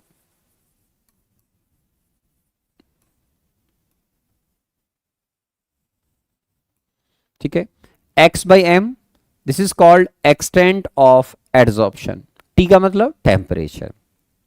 x देखो मेरे बच्चों क्या लिखा हुआ है, x देखिए मास ऑफ एड्जॉर्बेट, जो सॉलिड की सरफेस पर रिटेन करेगा, एड्जॉर्ब होगा। m क्या है बेटा, मास ऑफ एड्जॉर्बेंट, जिसकी सरफेस पर ये एड्जॉर्प्शन प्रोसेस परफॉर्म होगा उसका मास क्या है। मान लो आपने 1 kg एड्जॉर्बेंट लिया, तो अब उस पर कितने मिलीग्राम या माइक्रोग्राम या ग्राम में एड्जॉर्बेंट के पार्टिकल्स आकर एड्जॉर्ब होंगे। तो x बाई एम को हम बोलते हैं मेरे बच्चों यहां पर extent of adsorption. More extent of adsorption, more adsorbent particles adsorbed on the surface of adsorbent. तो एक्सटेंट ऑफ एड्जॉर्प्शन जो है, x की वैल्यू जितनी ज्यादा होगी, भाई m तो आपने एक्सपेरिमेंट करने से पहले मेजर कर लिया कि भाई मेरे पास 2 kg जो है वो एड्जॉर्बेंट है, लेकिन अब जब आप एक्सपेरिमेंट करोगे तो जो स्टूडेंट कम टेम्परेचर पर इस प्रोसेस को परफॉर्म करेगा उसकी गैस ज्यादा उस सॉलिड की सरफेस पर एड्जॉर्ब होगी। सो एक्सटेंट ऑफ एड्जॉर्प्शन आपका बढ़ जाता है। क्या होता है, बढ़ जाता है अगर आप टेम्परेचर को कम करते हैं। और टेम्परेचर बढ़ा दिया आपने, बोला मैं तो बढ़ाऊंगा सर, तो फिर एक्सटेंट ऑफ आपका एड्जॉर्प्शन में कम हो जाता है। क्यों, अरे भाई बहुत सिंपल है यार, तुम टेम्परेचर को बढ़ा रहे हो, गैस के मॉलिक्यूल की वैसे भी सिंपल लैंग्वेज में काइनेटिक एनर्जी बढ़ जाएगी, वो सॉलिड की सरफेस पर जो एड्जॉर्ब तो निकल निकल के भगना शुरू हो जाएंगे बहुत सिंपल लैंग्वेज में। तो केमिकल भाई वो वीक वंडरफुल फोर्स अट्रैक्शन थे, वो ब्रेक होना शुरू हो जाएंगे टेम्परेचर बढ़ाने से। जबकि वहां क्या है, वहां टिपिकल प्रोसेस है, ये तो बहुत इजी प्रोसेस है, वंडरफुल फोर्स अट्रैक्शन, टेम्परेचर बढ़ाया तो वो ब्रेक होना शुरू हो गए, ये लो सर आपका एड्जॉर्प्शन कम होने लग गया, मतलब एड्जॉर्प्शन बेसिकली डिसॉर्प्शन में कन्वर्ट होना शुरू हो गया। जबकि यहां पर टिपिकल प्रोसेस है। इधर देखो, ये जो फर्स्ट हाफ है यहां से लेकर यहां तक, ये ईए की रिक्वायरमेंट को बता रहा है कि भाई एक्सटेंट ऑफ एड्जॉर्प्शन टेम्परेचर बढ़ाने के साथ में बढ़ रहा है। उसका रीजन है कि हमारी रिएक्शन को जो बॉन्ड बनेगा, जो मेटल का, मान लो ऑक्सीजन से रिएक्शन हो रहा है और मेटल का ऑक्साइड बन रहा है, मेटल का ऑक्सीजन से रिएक्शन होकर क्या बन रहा है, मेटल का ऑक्साइड बन रहा है। तो वो मेटल का ऑक्सीजन रिएक्शन क्योंकि जो मेटल ऑक्साइड बन रहा है उस रिएक्शन को शुरुआत में एक्टिव एनर्जी की रिक्वायरमेंट है, अब वो आपने दे दी, तो दे दी तो वो आपको एक बार एनर्जी मिल गई, तो अब बॉन्ड बनना स्टार्ट। जैसे ही मेटल के और ऑक्सीजन बॉन्ड बनेंगे वो केमिकल बॉन्ड बन रहे हैं, तो हीट ज्यादा रिलीज होगी मेरे बच्चों। अब बॉन्ड तो आपने बॉन्डिंग पढ़ लिया होगा, आयनिक भी होते हैं, कोवेलेंट भी होते हैं, कोवेलेंट और आयनिक के बीच में भी होते हैं, मतलब बोथ भी होते हैं, तो वो एक अलग इश्यू है। बॉन्ड बनने का मतलब है हीट रिलीज होगी तगड़े वाली। तो फर्स्ट जो पोर्शन है मेरे बच्चों वो आपका यहां से इंक्रीज होने के साथ में, टेम्परेचर के साथ में इंक्रीज हो रहा है, तो इसका मतलब ये है कि ये शुरुआत का प्रोसेस आपका एंडोथर्मिक है, शुरू में हीट चाहिए। एक बार बॉन्ड बनने शुरू हो गए, तो जब बॉन्ड रिएक्शन शुरू हो गई तो यहां से आप देखिए कि अब आपके बाद अगर आपने उसके बाद भी टेम्परेचर बढ़ाया तो एक लिमिट होती है सर्टेन टेम्परेचर की, अगर आप उसके बाद भी बढ़ाओगे तो फिर वो आपका एक्सटेंट ऑफ एब्जॉर्प्शन कम हो जाता है। क्यों, हर बॉन्ड की अपनी एक स्टोरी होती है। अगर आप टेम्परेचर बढ़ाओगे तो एक सर्टेन टेम्परेचर के बाद वो जो बॉन्डिंग हो रही थी ब्रेक होना भी शुरू हो सकती है या हो जाती है। तो आप जानते हैं कि भाई हर बॉन्ड की अपनी एक स्ट्रेंथ होती है। हम बोलते हैं कि सिंगल बॉन्ड है, इसको हम इतनी एनर्जी देंगे तो टूट जाएगा, डबल इतने में टूटेगा, ट्रिपल इतने में टूटेगा। तो अगर आप एक लिमिट को क्रॉस करते हैं तो वो लिमिट का हमें ध्यान रखना पड़ता है केमिकल एड्जॉर्प्शन में, कि अगर हम एक लिमिट को क्रॉस करके टेम्परेचर बढ़ाते हैं तो फिर हमारा एक्सटेंट ऑफ एड्जॉर्प्शन कम हो जाता है, वो हमारे बॉन्ड्स टूटना शुरू हो जाता है। इजी लैंग्वेज में इसका अगर मैं ये वाला पोर्शन हटा दूं तो सेकंड जो पोर्शन है एक टेम्परेचर की लिमिट के बाद वो ये और ये सेम मिलेगा, लेकिन शुरुआत में ये जो ग्राफ आपको दिख रहा है extent of adsorption initially increase with temperature and after certain limit if we further increase temperature then extent of adsorption decreases। ये एक स्टोरी है आपकी किसकी, केमिकल एडजॉर्प्शन की। वैसे लिखा नहीं है शायद इसमें, मेरे को लिखना पड़ेगा, ये फिजिकल एडजॉर्प्शन के लिए है।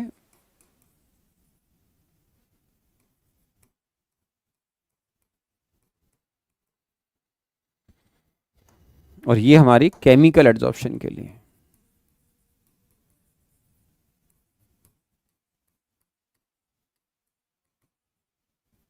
ठीक है, तो फिजिकल एडजॉर्प्शन के लिए वो हमारे केमिकल एडजॉर्प्शन के लिए। आई एडजॉर्प्शन आइसोबार का मतलब है प्रेशर का कांस्टेंट होना। आइसोबारिक प्रोसेस पढ़ा है बेटा थर्मोडायनेमिक्स में। ऐसे एक होता है एडजॉर्प्शन आइसोथर्म। एडजॉर्प्शन आइसोथर्म का मतलब था उसमें टेम्परेचर कांस्टेंट करके आपको बात करनी पड़ती है, टेम्परेचर कांस्टेंट करना पड़ता है। आइसोबार का मतलब प्रेशर कांस्टेंट है। टी वेरी कराकर हम सीख रहे हैं कि how extent of adsorption affected by change in temperature. ठीक है, तो ये प्रेशर कांस्टेंट है।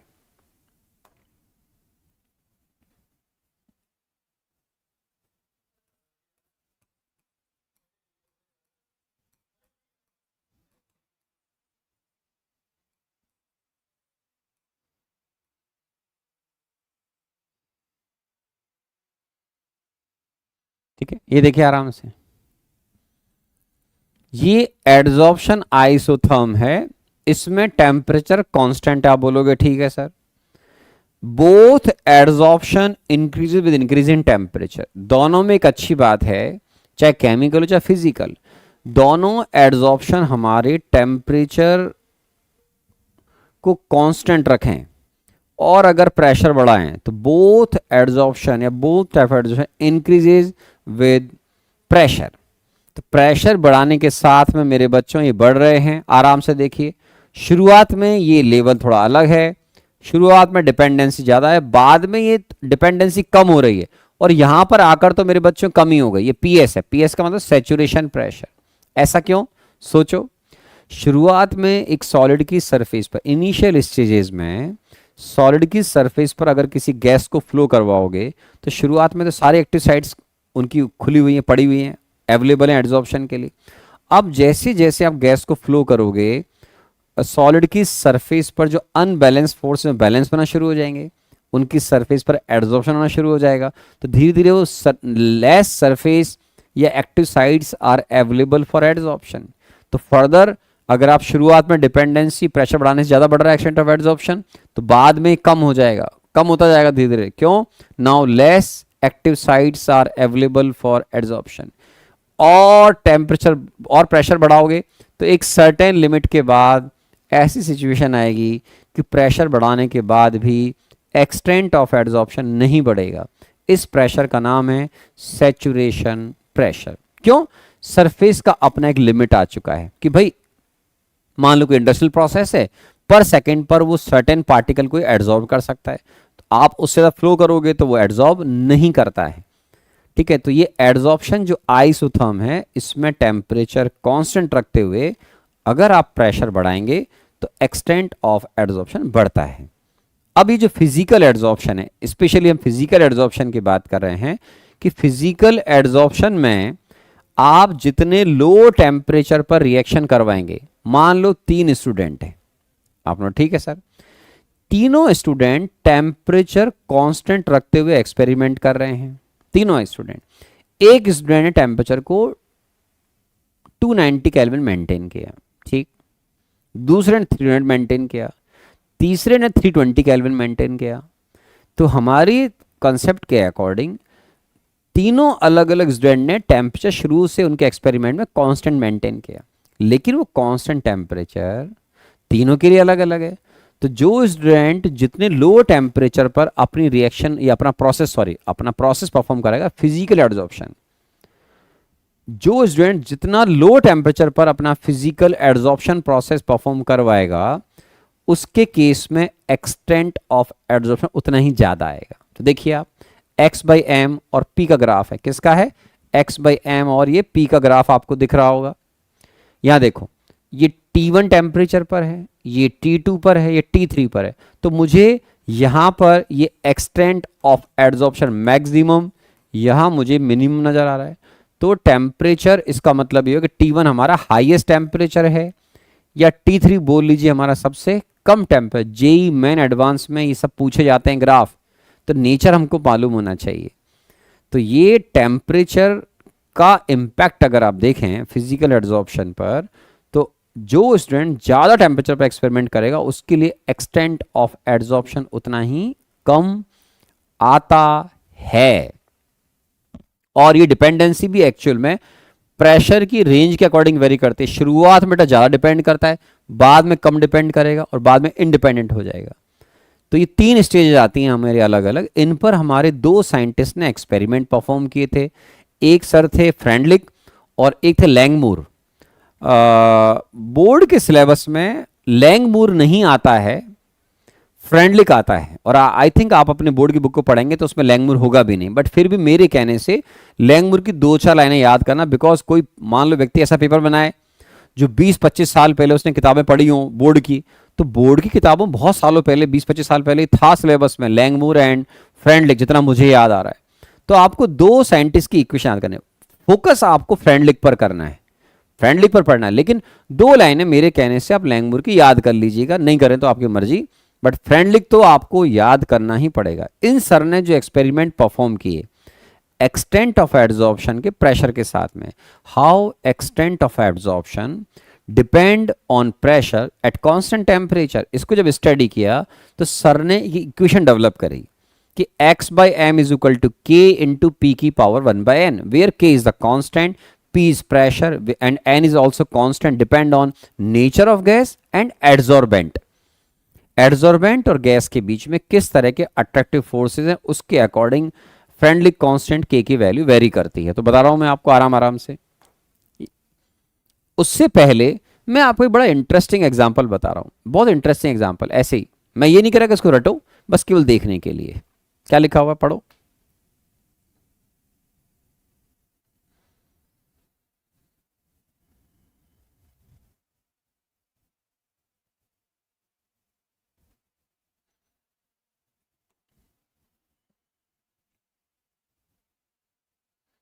अरे तो सही तो बोला है, ये बच्चा समझ नहीं पाया। अरे भाई यहां पर आपको मैक्सिमम एड्सॉर्प्शन नहीं नजर आ रहा बेटा, ये यहां पर मैक्सिमम एड्सॉर्प्शन है, ऐसे बोलना चाहिए मेरे को, ये मैक्सिमम एड्सॉर्प्शन। या चलो हटा देता हूं मैं, आपको कंफ्यूजन हो रहा है तो। भाई मैं ये बोल रहा हूं कि टेम्परेचर बढ़ाओगे तो सबसे कम, पूरा क्लियर बोला है, जो स्टूडेंट जितना कम टेम्परेचर पर अपना एक्सपेरिमेंट परफॉर्म करेगा उसके लिए एक्सटेंट ऑफ एड्सॉर्प्शन उतना ज्यादा आएगा। ये टेम्परेचर जो है वो T3 मैक्सिमम है, ऐसे आप शायद कंफ्यूज हो गए। मैं बोल रहा हूं कि फर्स्ट जो ग्राफ देख रहे हो उसमें एक्सटेंट ऑफ एड्सॉर्प्शन आपको सबसे ज्यादा देखने को मिलेगा। T3 टेम्परेचर पर आपको एक्सटेंट ऑफ एड्सॉर्प्शन सबसे, T3 सबसे कम देखने को मिलेगा आपको हायर टेम्परेचर पर। ठीक है, तो वो शायद आप कंफ्यूज हो गए, आपने सोच लिया मैं T1 T3 को बोल रहा हूं, इसलिए मैं 2-3 बार बोलता है इस चीज को। ठीक है ना, तो हटा दिया मैंने इसीलिए। T1 टेम्परेचर पर एक्सटेंट ऑफ एड्सॉर्प्शन आपको सबसे ज्यादा नजर आ रहा होगा, तो इसका मतलब है ये टेम्परेचर सबसे कम है। T3 टेम्परेचर पर एक्सटेंट ऑफ एड्सॉर्प्शन ग्राफ सबसे लोअर साइड पर जाता हुआ नजर आ रहा है मेरे को मेरे बच्चे, तो इसका मतलब है T3 टेम्परेचर हमारा मैक्सिमम टेम्परेचर है। ठीक है, बड़ा इंटरेस्टिंग एग्जांपल। हमने सुना हुआ है कि फिजिकल एड्सॉर्प्शन टेम्परेचर बढ़ाने से कम हो जाता है।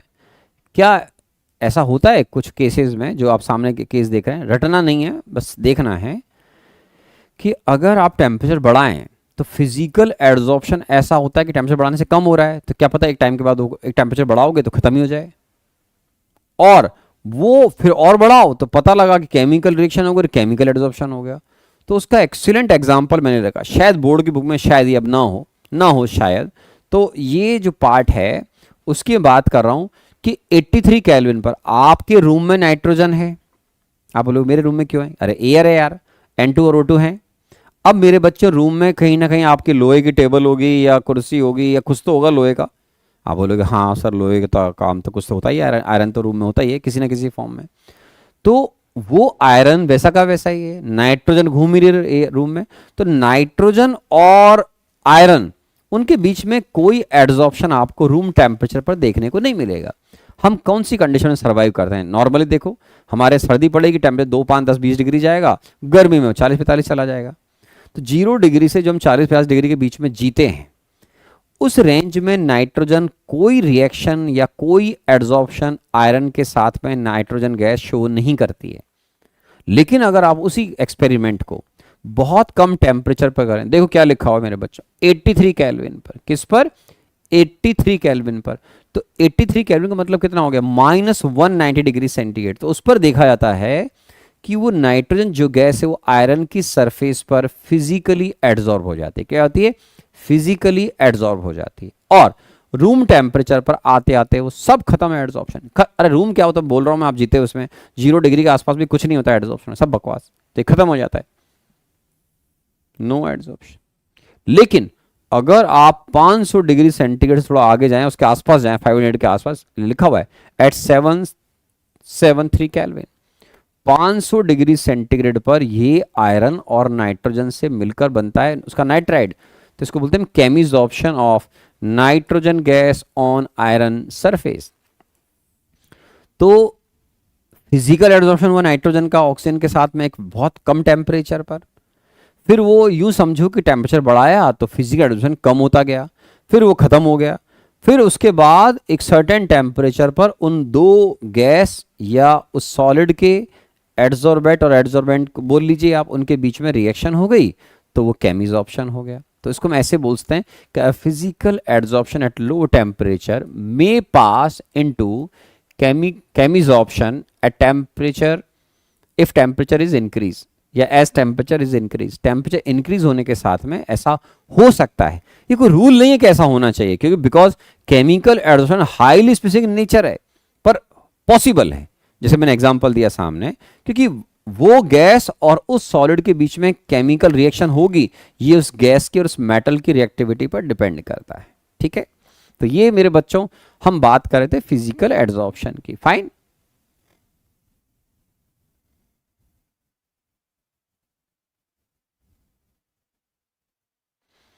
सर अभी नोट कर रहे हैं, अभी सुन रहे हैं आपको, आप तो आराम से सुनो, पहले सुनते रहो आराम से प्रवचन को, समझने की कोशिश करो, बाद में नोट्स तो आपको वैसे ही मिल जाएंगे थ्योरेटिकल फॉर्म में, ठीक है ना।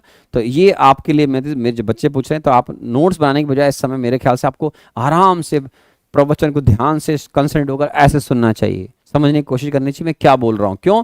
उसके बाद अगर आप एनसीईआरटी की बुक पढ़ेंगे तो आपको ऐसा लगेगा मेरे को लगभग सब समझ में आ रहा है। तो ये फील तो बहुत अच्छी होती है, समझ रहे हो आप, क्योंकि अपन अपनी क्लास में बोर्ड की थ्योरी भी कवर कर लेते हैं, जेई मेन भी कवर करते हैं, जेई एडवांस भी कवर कर लेते हैं। ठीक है, तो ये हो जाएगा मेरे बच्चों। Fine, okay. और बच्चों अपने 20,000 सब्सक्राइबर होने वाले हैं यूट्यूब के ऊपर। 19,000 आई थिंक 800 भी शायद क्रॉस हो गए थे, पर अभी थोड़ा स्लो चल रहा है मामला, बिकॉज मेरे पास टाइम कम मिल रहा है।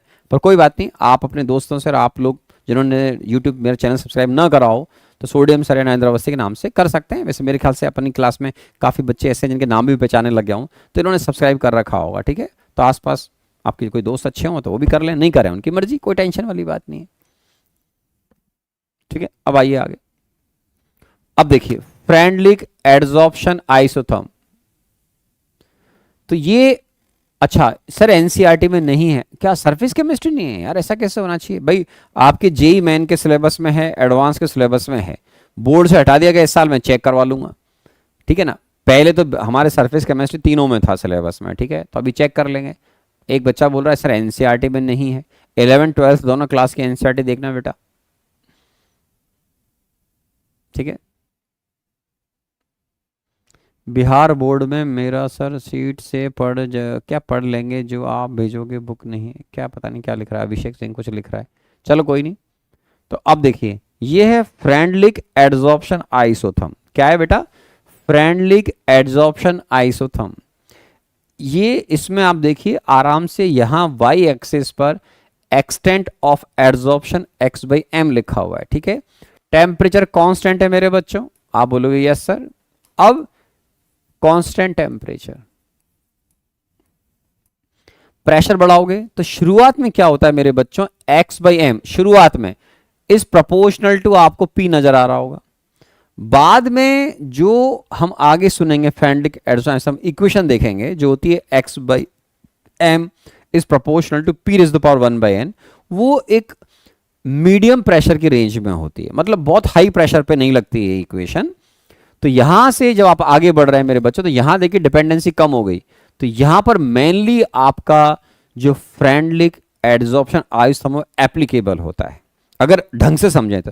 शुरुआत में एक्सटेंट ऑफ एडजॉर्प्शन प्रेशर पर ज्यादा डिपेंड नहीं करता है, बाद में डिपेंडेंसी कम हो गई। क्यों कम होगी सोचो सोचो, क्योंकि शुरुआत में सारी एक्टिव साइट्स अवेलेबल थी एडजॉर्प्शन के लिए, अब वो एक्टिव साइट्स कम होना शुरू हो गई हैं, तो now extent of adsorption less depend on pressure. तो ये x by m is proportional to p raised to the power 1/n where the value of n is greater than 1।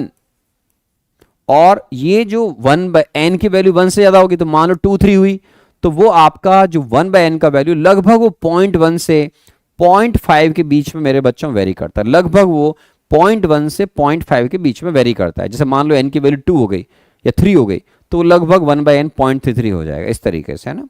तो where x is the mass of gas adsorb on mass m of the adsorbent, और यहां जो k और n है, k and n are constant, depends on solid adsorbent and adsorbate particles of gas. Gas के जो particle हैं उन पर, और जो सॉलिड एडजॉर्बेंट है उसके नेचर पर डिपेंड करते k और n की वैल्यू। तो फ्रेंडलिक एडजॉर्प्शन जो आइसोथर्म है, ये इक्वेशन आपको बोर्ड के हिसाब से याद होनी चाहिए, जरूरी है, कंपलसरी है कि इक्वेशन याद होनी चाहिए। डिटेल याद भी ना हो तो इतना याद हो कि x by m extent of adsorption is equal to k p की power 1/n where the value of n is greater than 1, ये याद होना चाहिए। और ये लॉजिकली समझ में आ जाएगा, शुरू में डिपेंडेंसी बहुत ज्यादा है, प्रोपोर्शनल टू आ रहा है लगभग लगभग at low pressure, very low pressure, but at moderate pressure. लेकिन यहां आने के बाद इसका नाम है saturation pressure. x by m is proportional to p की पावर नॉट लिखा हुआ है, मतलब now extent of adsorption is pressure independent. क्या हो गया? प्रेशर इंडिपेंडेंट हो गया है।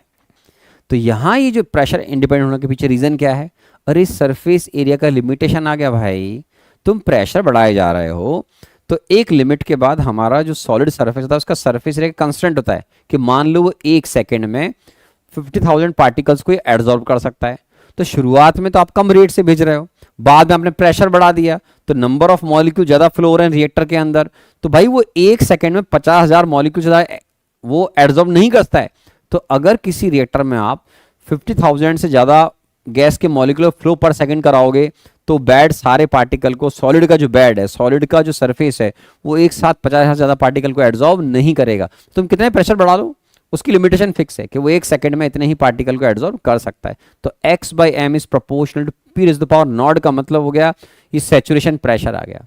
इस प्रेशर से ज्यादा बढ़ाकर अब आप कभी भी एक्सटेंट ऑफ एब्जॉर्प्शन को नहीं बढ़ा सकते हैं। यही आपको मैंने जो बोला बता रखा है, at low pressure the graph is almost straight line which indicate the adsorption of gas is directly proportional to pressure। ऐसा मेरे बच्चों at very low pressure, low pressure पर देखने को मिलता है। ये मैं थोड़ा डिटेल बता रहा हूं, बोर्ड में जितना लिखा हो आप उतना ही पढ़ना बस केवल, ठीक है ना, ठीक है। और हाई प्रेशर पर अगर आप जाओगे मेरे बच्चों, graph becomes almost constant which means the adsorption of gas is independent of pressure.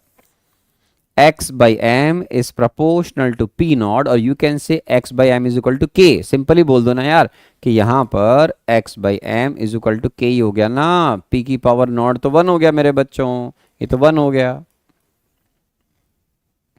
और इसके बीच में मतलब रियलिटी में अगर बात करें तो फ्रेंडलिक एडसॉर्प्शन आइसोथर्म फेल हो जाता है बहुत हाई टेम्परेचर पर, लेकिन ये बहुत अच्छा एप्लीकेबल होता है आपके नॉर्मल प्रेशर या मॉडरेट प्रेशर के आसपास, ठीक है। तो इससे बात कर रहे थे अपन, तो इसको और देखिए आप, ये देखिए in the intermediate pressure range adsorption of gas depend on pressure having fraction of power which lies between 0 to 1।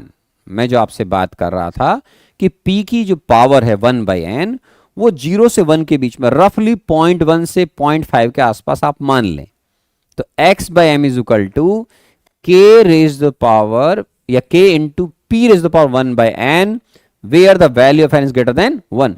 तो ये n आपका एक होल नंबर रहेगा, जैसे मान लो n की वैल्यू 2 है तो 1/n आपका 0.5 हो गया। आप बोलोगे हाँ सर, n की वैल्यू 3 है तो 1/n आपका 0.33 हो गया।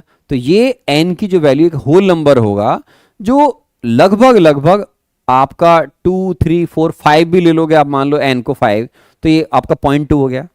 तो ये लगभग होल नंबर, मतलब 1 से लेकर 9 भी अगर आप लोगे तो लगभग लगभग चल जाएगा। तो ये रफली बता रहा हूं 0.1 से लेकर 1/n का वैल्यू 0.5 के बीच में वेरी करता है।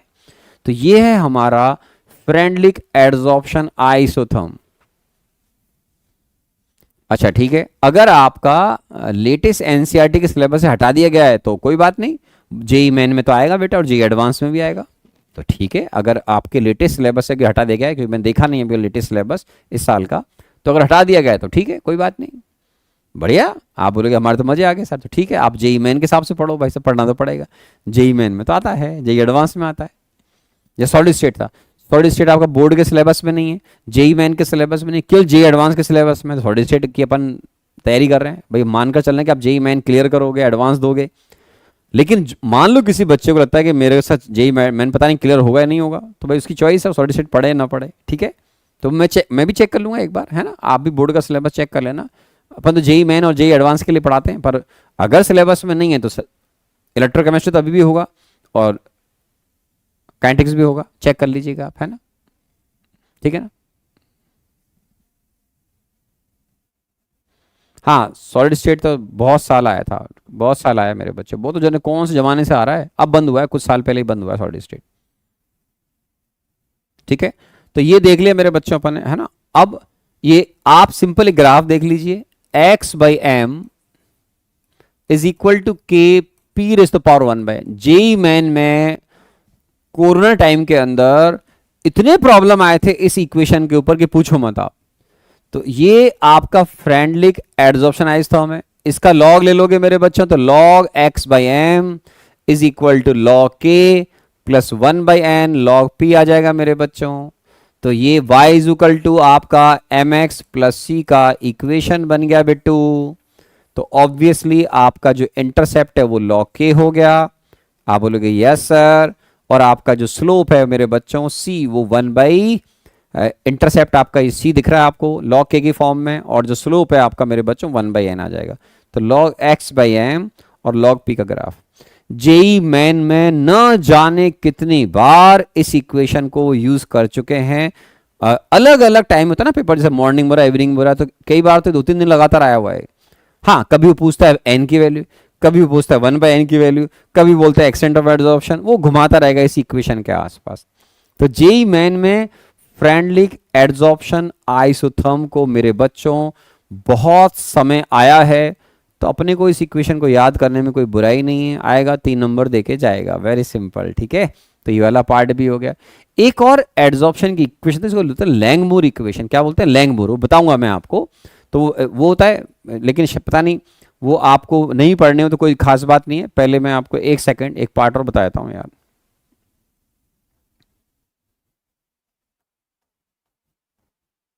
हाँ, ये वाला पार्ट बताता हूं, फिर मैं आगे आपको नेक्स्ट क्लास में और पढ़ाऊंगा। एडजॉर्प्शन अगर मान लो मेरे बच्चों सॉल्यूशन में हो रहा है, जैसे हमने एक सॉलिड एडजॉर्बेंट लिया, सॉलिड एडजॉर्बेंट की सरफेस पर आप गैस फ्लो कर रहे हैं तो गैस का प्रेशर कम आ रहा है, लेकिन एक बच्चे ने बोला मैं गैस को नहीं लेता, एडजॉर्बेंट, उसने सॉल्यूशन ले लिया। क्या ले लिया मेरे बच्चों? सॉल्यूशन लिया। सॉल्यूशन में कोई सॉलिड होगा, सॉल्वेंट होगा, जैसे पानी में मैंने कहा आपने एसिटिक एसिड मिलाया, आपने बोला ठीक है सर। अब वाटर में एसिटिक एसिड, एक्वस सॉल्यूशन है, सॉलिड है एसिटिक एसिड, सॉल्वेंट है वाटर, उसको तुमने सॉलिड की सरफेस पर फ्लो किया, तो वो सॉलिड क्या करेगा मेरे बच्चों? वो एक जो एसिटिक एसिड का सॉल्यूशन है, जिसकी आपको एक मोलारिटी मालूम है, मोलारिटी समझते हैं अपन, वो अपने सॉलिड उस aqueous solution of acetic acid में से एसिटिक एसिड के मॉलिक्यूल को अपनी सरफेस पर एडजॉर्ब कर लेगा। तो उससे क्या होगा? आपके सॉल्यूशन के अंदर एसिटिक एसिड के पार्टिकल कम हो जाएंगे, तो उसकी मोलारिटी कम हो जाएगी। तो due to adsorption of acetic acid molecule present in aqueous solution, वो उनकी कंसंट्रेशन कम हो जाती है, मतलब मोलारिटी कम हो जाती है ड्यू टू एड्सॉर्प्शन। तो ऐसे केसेस में जब आपके पास एड्सॉर्बेट गैस न होकर कोई सॉल्यूट है सॉल्यूशन का, तो वो सॉल्यूट के particle aqueous solution of acetic acid में, वो सॉल्यूट है आपका एसिटिक एसिड। सॉल्वेंट कौन है बेटा? पानी। इसको फ्लो किया सॉलिड की सरफेस पर, तो सॉलिड की सरफेस पर जब ये कॉन्सेप्ट अप्लाई होगा तो हम बोलते हैं x by M, extent of adsorption now depend on concentration of solution. C क्या बेटा? मोलारिटी। सी क्या है? मोलारिटी। तो ये जो कंसंट्रेशन आप सी बोल रहे हैं वो आपकी मोलारिटी है, ठीक है। तो x by m is proportional to c raise the power 1 by n. Same वो का वही केस है, आपको इस केस में सी पी को रिप्लेस कर दिया, फ्रेंडलिक वाले केस में आपने पी को रिप्लेस कर दिया किससे? सी से। ये हमारा सिंपल एड्सॉर्प्शन का फ्रेंडलिक से रिलेटेड सारा पार्ट खत्म हो गया। अब मैं नेक्स्ट क्लास में लैंगमुर और उसके आगे बढ़ जाऊंगा। लैंगमुर 2 मिनट का याद करना है आपको, है ना।